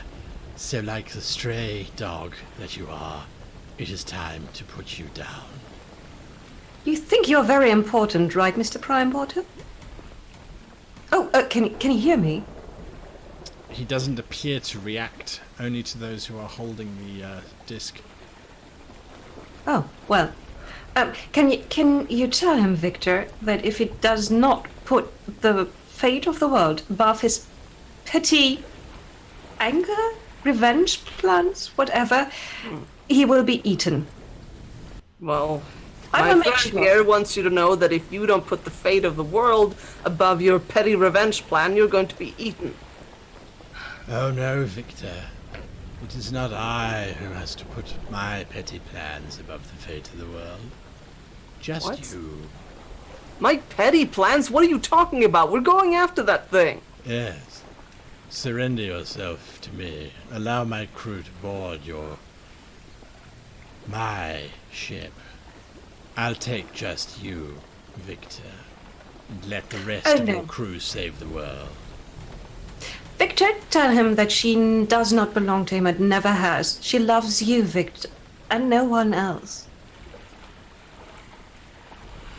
Now, take care. I'm going to take care of him. What do you... You get Lahuna, you get Flick, and you get Jaggsy and everyone out of here? Yeah? Fine. Thank you so much. I really enjoyed the time. Well, wait, what are you doing? Where are you going? I dropped the stone onto the deck for now. Over. He turns around and probably Another staggers minute. as the ship is or Raise! something. But she's trying to get to sunlight on the cresting waves. Alright, that's what you're trying to do. Indigo, don't be a fool. You're going to die. Hearing this, Jaggsy will rush down into the supply room down below deck. Retrieving a bunch of very, very long iron stakes. Okay. You can go and get some long iron stakes. Lahuna, 50 feet away from this gigantic beast. Yeah. I think it's time to start climbing. Is it? Wait, it's distracted, right? Things are happening. You don't know. Nothing seems to be happening under the water except that the undead in the water seem to be moving now with purpose past you and behind you. They're swimming in the direction that you've just come from. Okay. The Kraken hasn't changed speed or anything. No, it's still pulling itself forward, but the two tentacles that were pulling it forward are no longer in the water. Now it's just using its arms to pull itself forward. Ooh, interesting. Okay, have I got a tentacle close to me?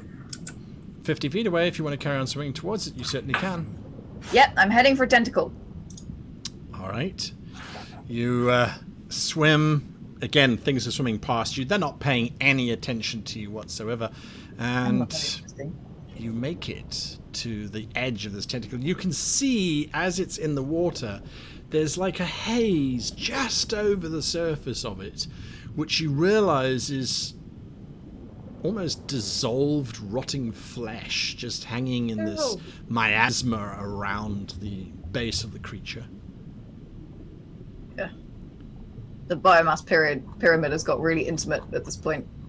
Kind of gross. Okay. Even your tentacles on your armor are kind of pulling back, going, we have standards. No, the shells are like this. They're like, we're not eating this. This is gross. Yeah, I'm glad. What are you I'm doing? happy for them. You're going to try and climb up? I'm going to poke the tentacle. Let With me finger. give you a bit of an idea very quickly of what you are seeing as I may you regret this. approach the tentacle. You and young Flick. My flick pack. Your Flick pack, yes. Yeah, flick pack. Yes. I will share this with you. But I'm not going to show the audience just yet because I'm mean and evil. I will show you that. That is what the two of you are. There's a vague tentacle shape that you are starting to climb up in this very murky water. A tentacular suggestion. Yes. Okay. Oh dear. Oh, I just zoomed out. Yes, you shouldn't. You really, really shouldn't. No, I'm zooming back in. I'm zooming back in. We will zoom out for you guys back. Okay. No. That is the full extent of this creature of doom. Oh no. So when I poke the tentacle, what happens? When you poke the tentacle, nothing much happens. It's Excellent. sort of blubbery. The miasma sort of pools around it. Nope. Nothing else Okay. seems to happen. I'm gonna start climbing. You're gonna start climbing. Okay, Flick, you're holding on to the back. Give me a dexterity saving throw, please, Luna. Oh no. No. Don't say things like that. Don't die. Possibly. Please don't die. 11. You step forward over a patch of skin which looks to be slightly more transparent than the rest. And as you do, the entire film just tears. Yes, Flick? As I am, like, literally part of Lahuna right now, Yes. can you kind of wiggle it a little bit and say that we're kind of the same entity? Sure. Because we're just like, We're in the same 5-foot space, for Yes. sure. okay. As a reaction to this thing, I'm going to use one of my War Mage reactions to cast Arcane Deflection, and we get a +4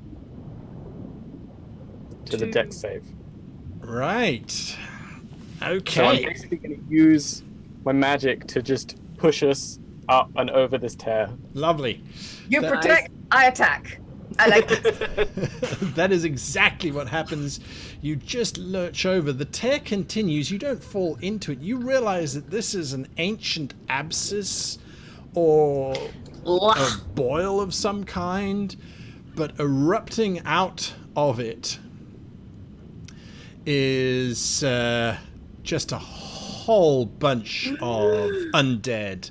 Oh They no. just burst around this area as you need to- watch them. You need to uncover this because it's still very dark and black and terrible. Just this piece. I knew it was an octopus. I didn't know it was a stuffed octopus. Yes, indeed. As these undead sort of pull themselves out, one stands much bigger than the other, and it looks as if it's a minotaur of some kind. You're not entirely sure. Wow. Jaggajaw, you're getting your spikes. You have got your spikes. Okay.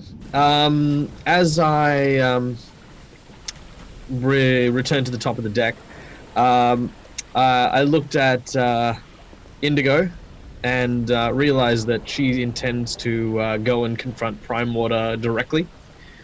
There's no way that Jaggajaw's letting that happen. Not on her own anyway. So Jaggajaw looks to the captain and says, permission to accompany Indigo.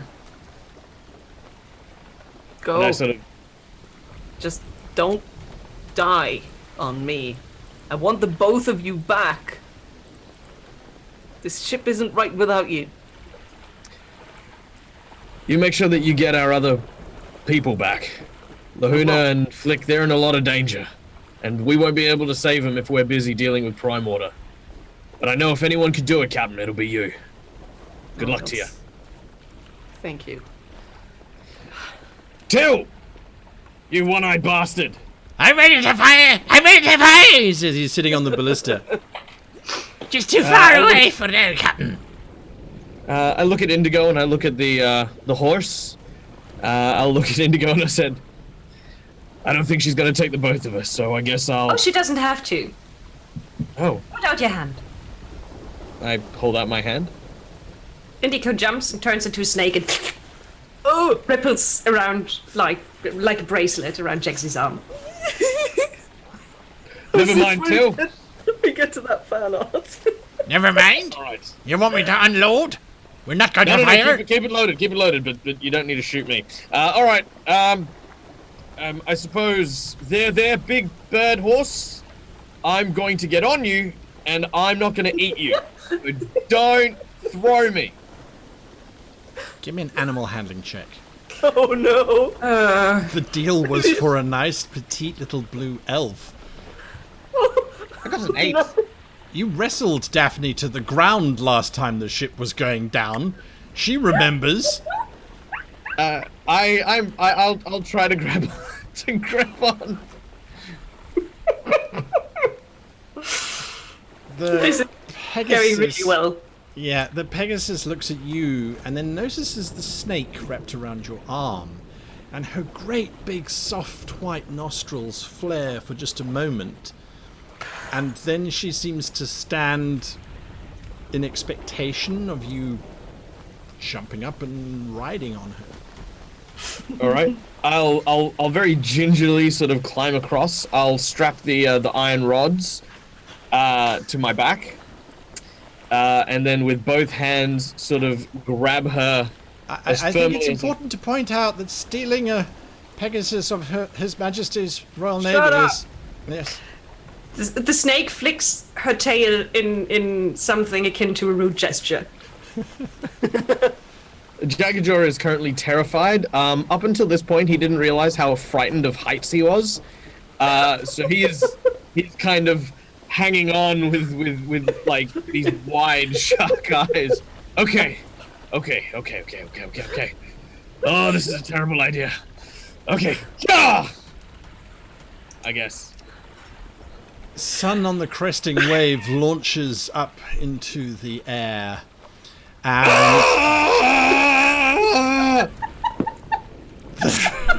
Not what she's drinking!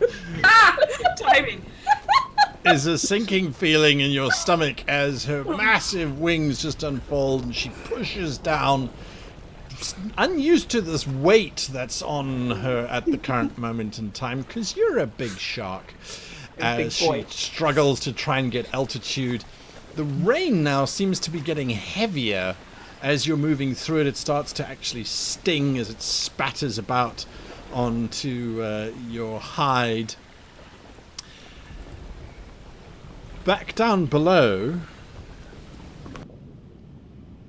the large creature, well, not the large creature, but one of the creatures anyway, starts to move with you as if it's sort of following something. Both of you can give me perception checks. I'm wondering if Flick farted. Just bubbles. Right. Perception checks, if you please. I apparently can't find anything anymore. Perception or survival, either or. Dirty 20 from Flick. Good.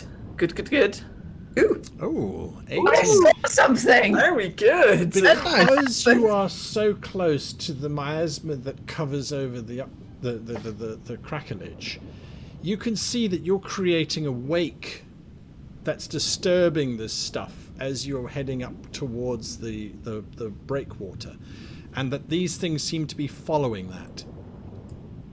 Do I know how long I have left on my invisibility? About, I would say 12-10 minutes, somewhere in that ballpark. It's difficult with magic. It never lasts as long as you want it to. Like so many things. Miasma is sorry. The miasma is very much localized around the tentacle. It seems Or how to far does it- cover the entire crackleage itself. Yes, it's about probably about half a foot thick. Okay, but I can still swim up the Kraken Yes. if I'm not in. Yes, absolutely. Okay, then I guess I'm gonna You swim away plan- a little bit. Yep. plan in Lahuna's tiny little fish brain is leave the miasma in one direction and then shoot back in the other direction.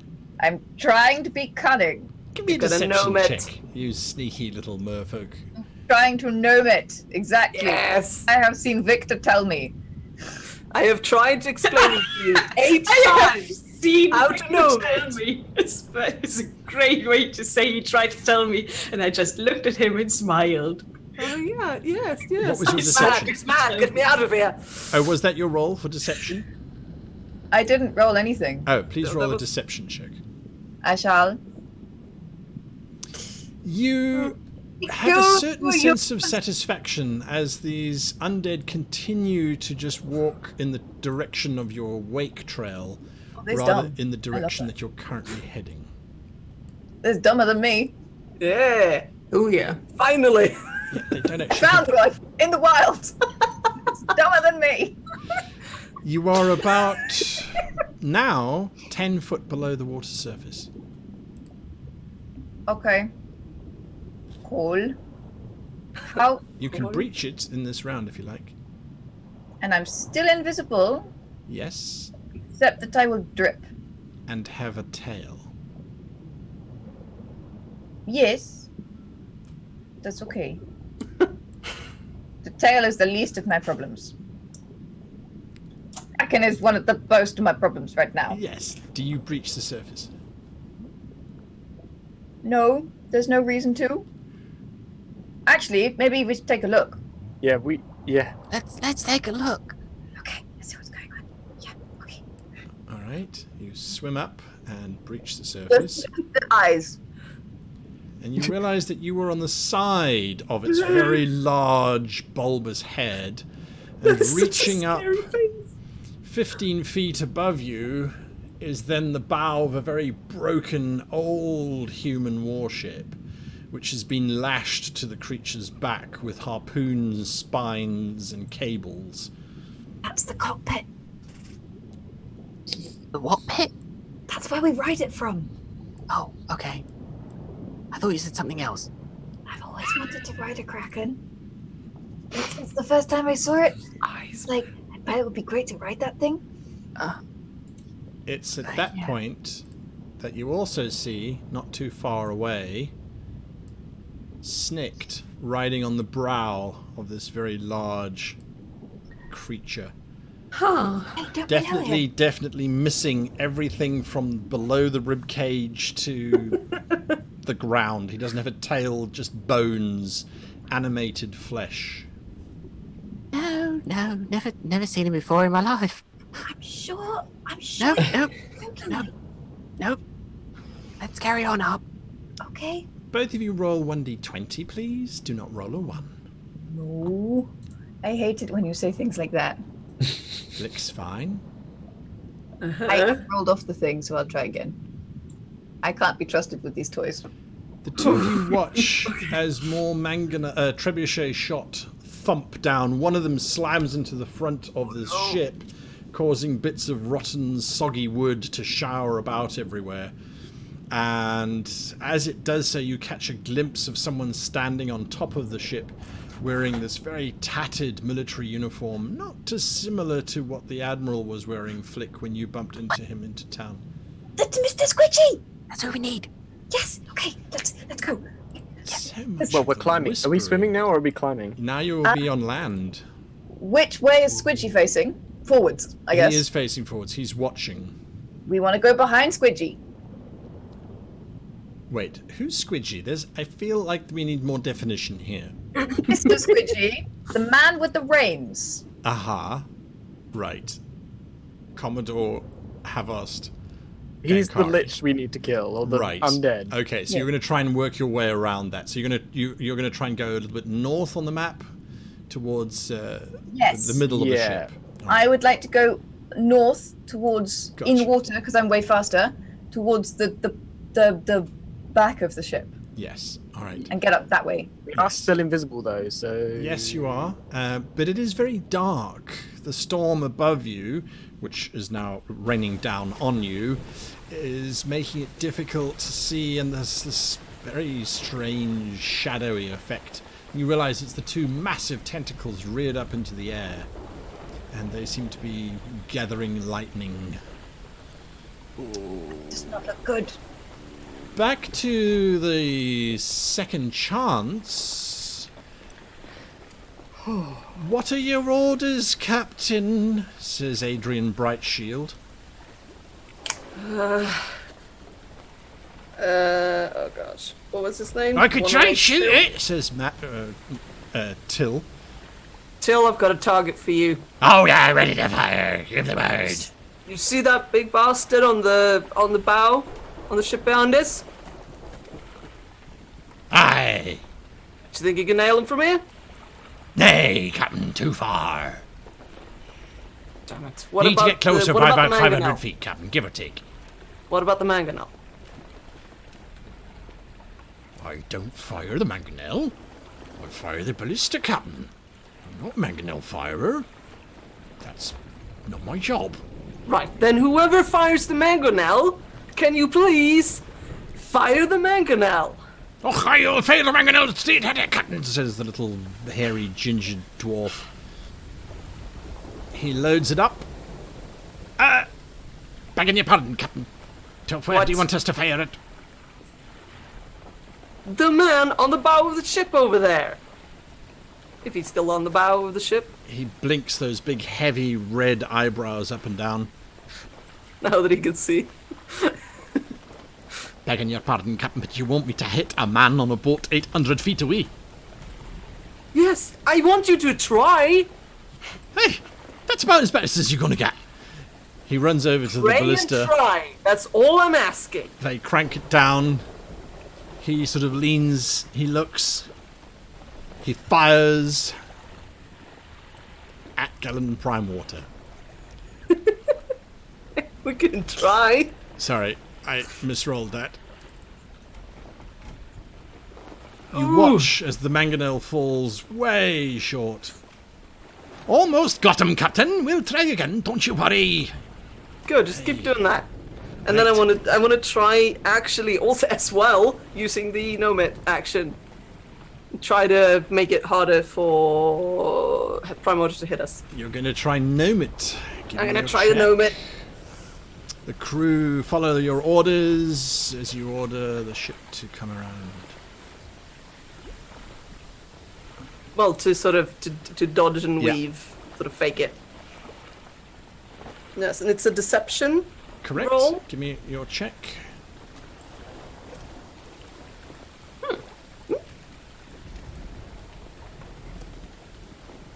Why did it not? Oh, because I didn't actually roll it. I just dropped it. Let's try that. They have fallen for it. Nice. Your armor class is improved. No, they have disadvantage on Oh, attacks. sorry. Yes, they have disadvantage on all checks. Yes. Yes, Apologies. evasive is the plus That's 2. the one I was thinking of. Quite right. Yes. It's the Prime Water again. She fires at your sails, but as you say, they have disadvantage. Again, that ripping sound, and with disadvantage, it's still a hit. More damage rips into your sails. Can we have their gunner next time? Can we recruit them? 26 points of damage. You watch in horror as the lateen sail just crashes down over the deck, shattered completely. Please, can someone untie me from this mast? They seem to Cut be him aiming at the down! mast. Someone cut him down. I'll do it. I'm not doing anything at the moment, Captain. Says mop-eyed Till. The ship speeds. When we compare, you are down 5 foot, so your ship is moving at about 25 feet per round. Theirs is moving at 40 feet, so they gain on you as we move forward. They are now only 400 feet away. You can now definitely see Prime Water is busy watching. Indigo, you and our dear Jaggsy are airborne. The wings busy flapping around. What are you telling the horse? Can I even talk to the horse as a You snake? can't as a snake, but Jaggsy can. I've put you two are going on the same initiative. I don't want to die. The snake rears up and taps you softly with its nose. Aww. Aw. All right, I'm gonna try and sort of point towards the the rigging or the where the crow's nest is for the Pegasus to hopefully make its way towards the Prime Water's ship up there. Give me an animal handling check, please. Good lord! Try and steer.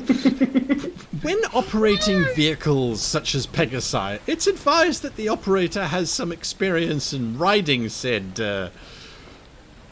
Yes! Natural 20. It's Very Kraken nice. time! It's where's the natural? There's the natural.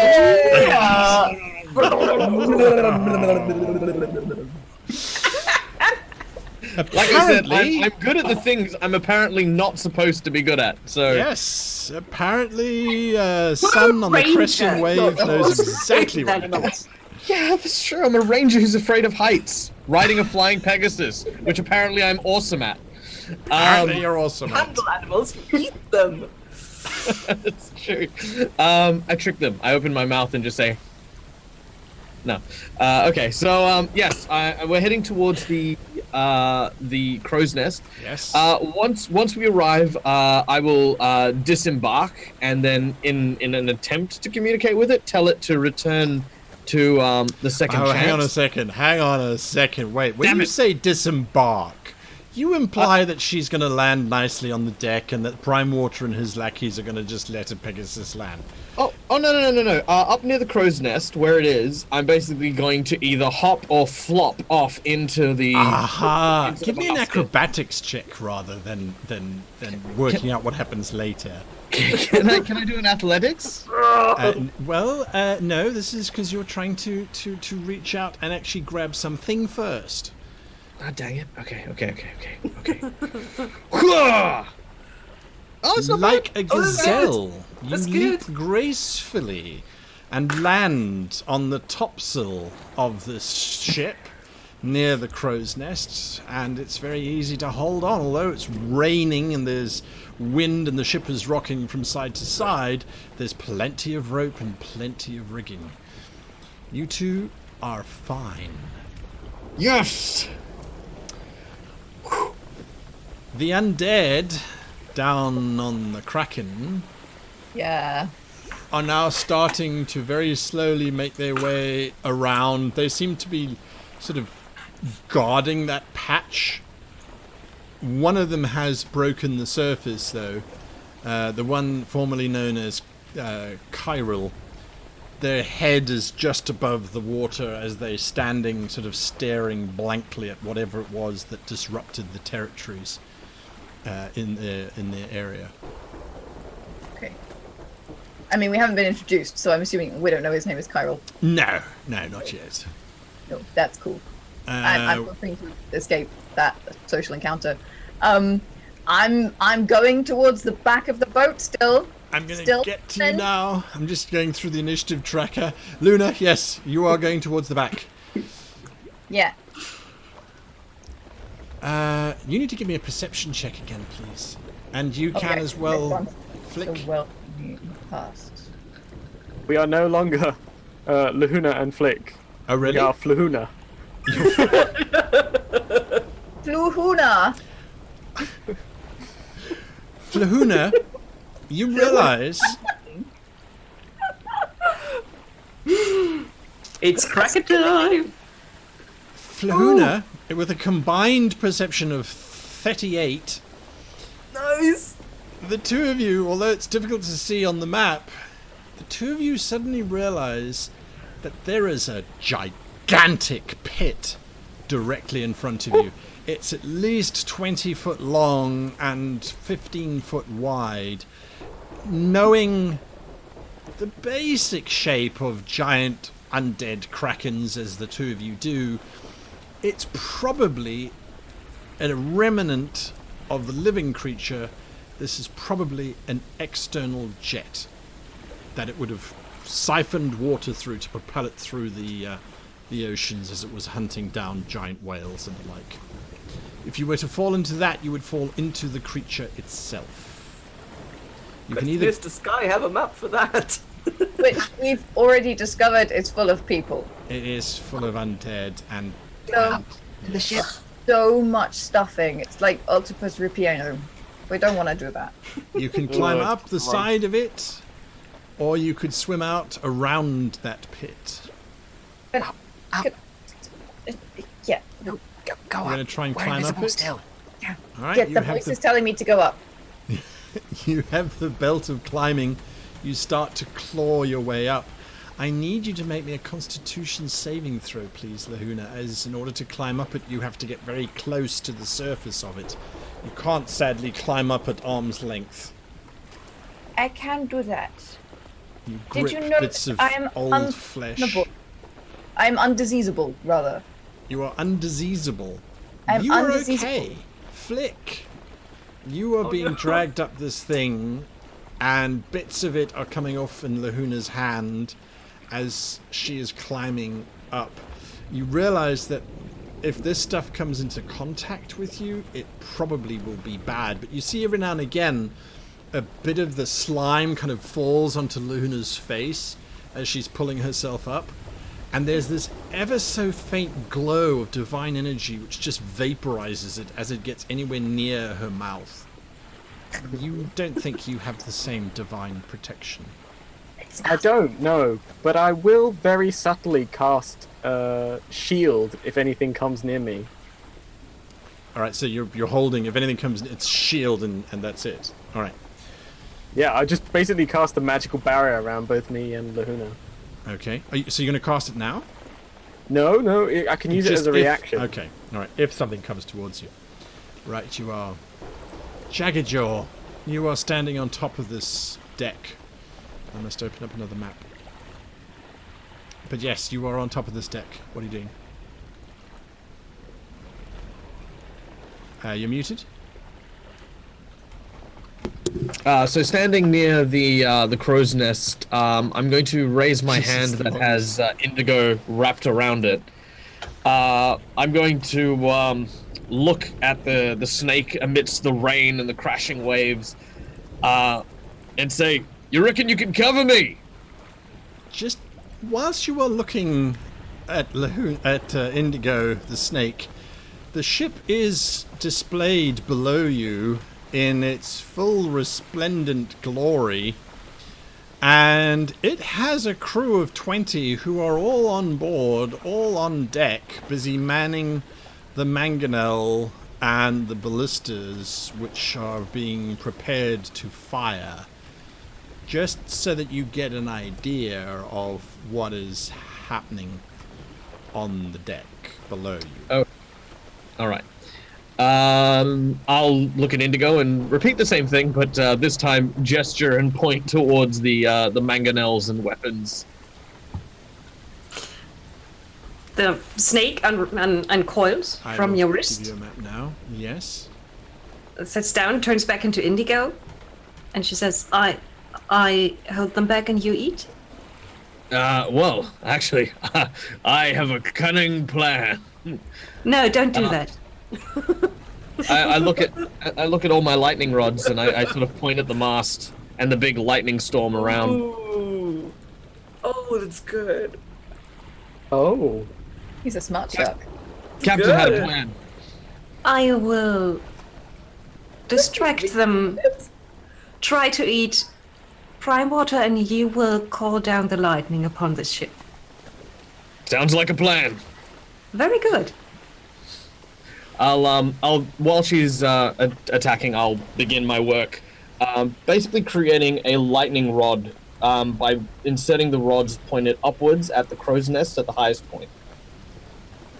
So whilst at the highest point of a ship in a lightning storm, you are manhandling metal rods. Yep. I'm I was aware. just going to say all gods are bastards as well, just to... You might as well finish the sentence, yes. Okay, moving swiftly along and away from that disaster. Indigo, there is someone standing next to Prime Water. A gentleman wearing a very neat black coat, having a quiet conversation with Prime Water. The ship that Prime Water is on, I will show everybody a map. The ship that Prime Water is on has not noticed the two of you at the top of the crow's nest. They saw the Pegasus fly past and did not seem to notice the two of you landing behind their sails, which are fully extended. This is so mad. It is indeed. Oops, I missed a chance there. But yes, that is what you are seeing at the very top up there. This list is so long of people. Back to you, Victor Salt, on the ship. What are you doing? What are your orders? I'm gonna look around and try to grab this communication stone again. Sure. Let's say Ambassador Pescarian. Sorry, guy. Sorry. I didn't think about the holograms light up Paraphernalia. for just a moment, and then a very well. You Oh my god. don't. I'm so sorry. I'm not really. You have summoned So happy. You're not sorry. No, I'm not. I I'm just sorry. didn't think about it before I did it. I'll say that. It wasn't on purpose. Yes, darling. What can I do for you, sweetie? Oh, you're not my daughter. Where's my daughter? Where's sweetie, darling? Where is she? What have you done with my daughter? And if you don't tell me, I'm going to sink your ship right now.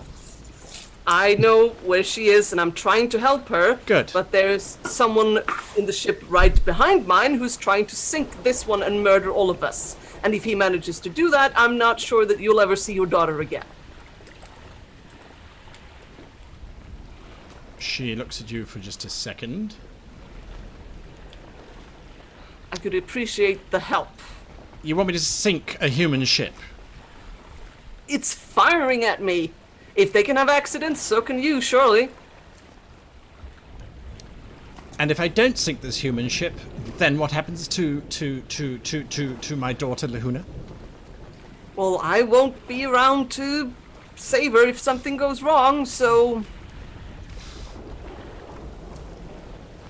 And if I do save your ship, you will save my sweetie darling. I will do it or I will die trying.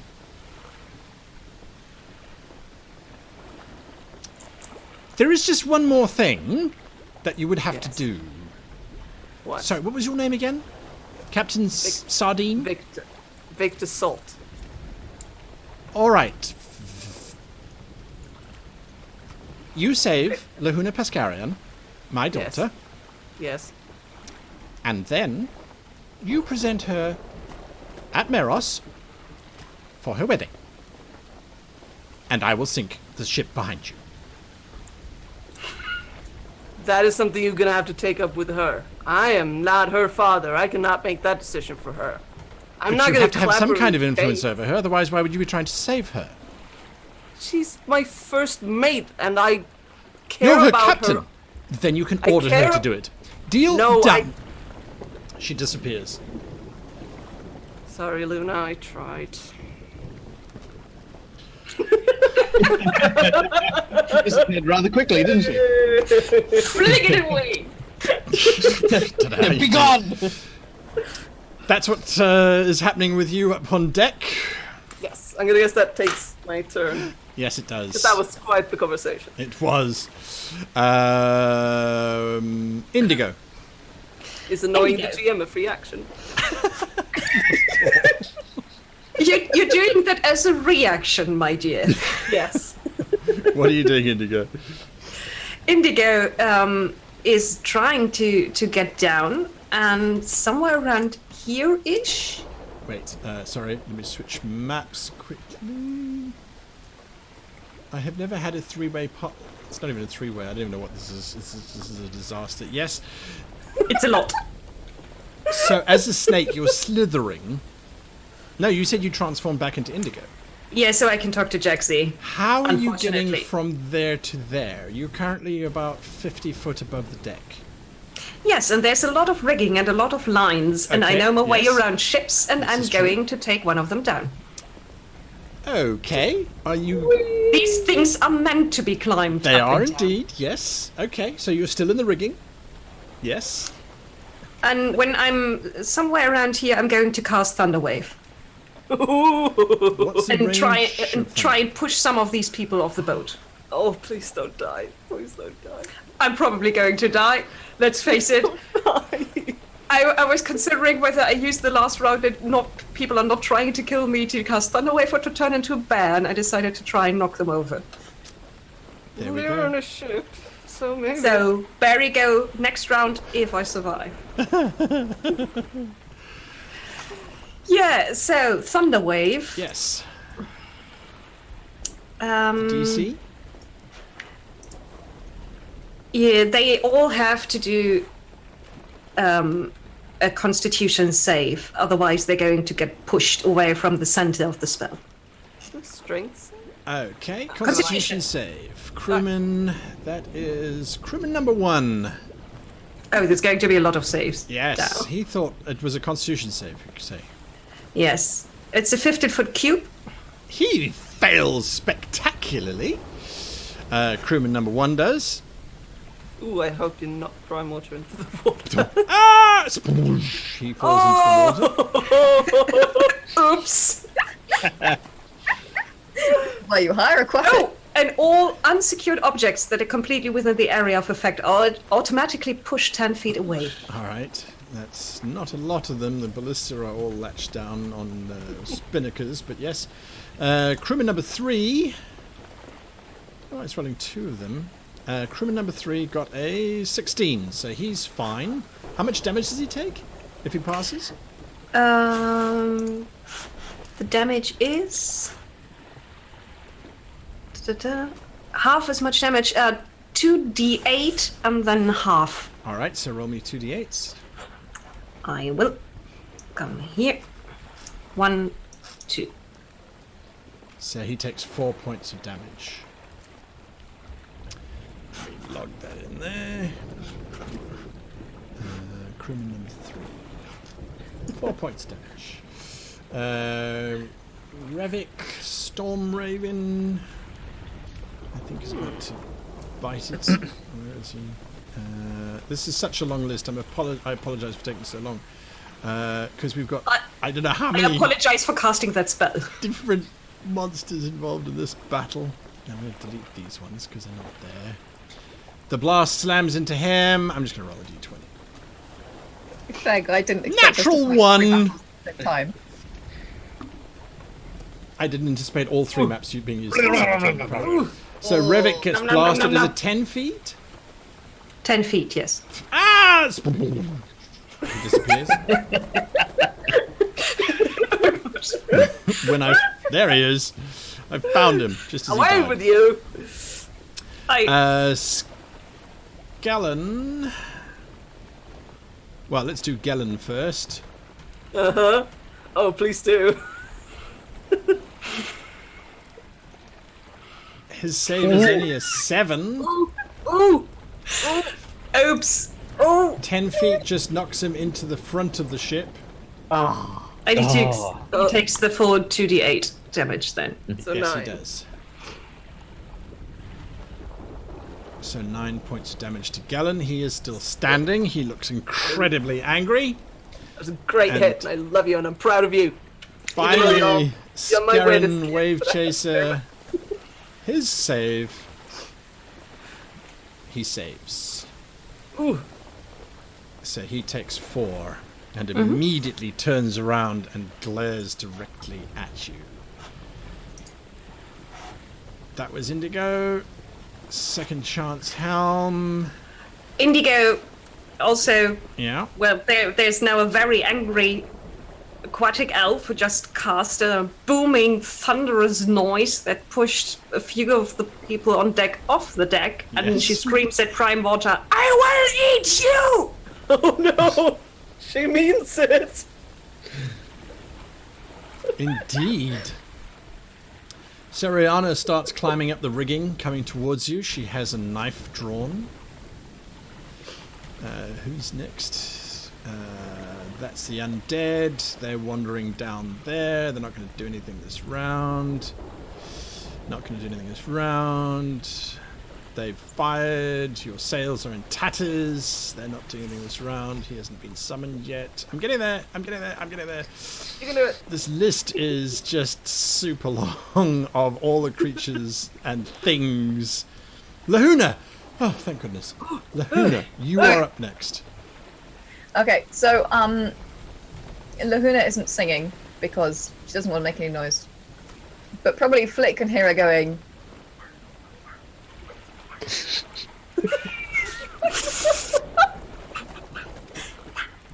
As she climbs up this octopus. Oh, yes, we're definitely going to die. All right, you continue to climb up this creature. You get onto what you would assume to be the same level as the base of the ship. And you can see Snikt just skulking down nearby, but he doesn't seem to be doing anything, just watching. The two tentacles now drop back into the water, and it's like watching a tree fall. They just crash down, but as they do, they seem to rip the sky open, and this bolt of lightning just sails forward and slams into one of the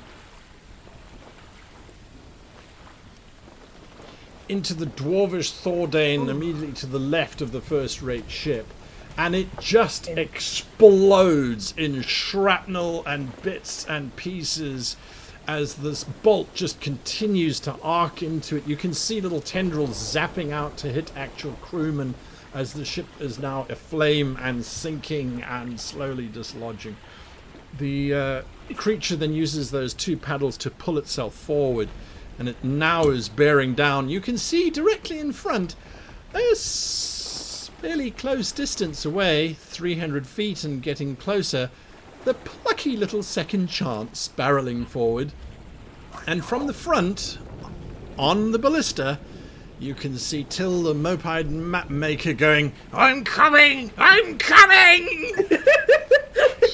That's where we end today's episode. No! We will continue next week. Ah, dear, dear, oh dear. Big thank you to Dungeon Fog for making this most terrifying Kraken map. I think it's absolutely adorable. Everything was made inside Dungeon Fog, as well as all of the other maps that you've seen today. World Anvil for keeping our heroes safe, because we know they're not safe anywhere else. And Fantasy Grounds for giving us some amazing rolls. Players, you guys had some spectacular rolls. Thank you. That was very, very, very lucky. And of course, to all my wonderful, wonderful players, thank you for entertaining us this evening. And to all of you for watching. I really enjoyed running the game today, and I hope we see you all next week for our grand finale, which may run a little longer than expected, but don't panic, it's all good. If you haven't yet started on Mama Sarduk's treasure hunt, fear not, you can still participate. We've moved the final date out from the 1st of September to the 8th of September to accommodate for the show's delays. So you can still find that amazing treasure. Go to www.greatgamemaster.com to join the treasure hunt. The clues have been played down below all evening. Go and have a look for that. Until next week, we will be in Below the Decks in about 5 minutes on www.twitch.tv/GreatGM. We will be there. We'll be talking to the cast and unpacking what happened in today's events. But until next time, may the waters not be grey.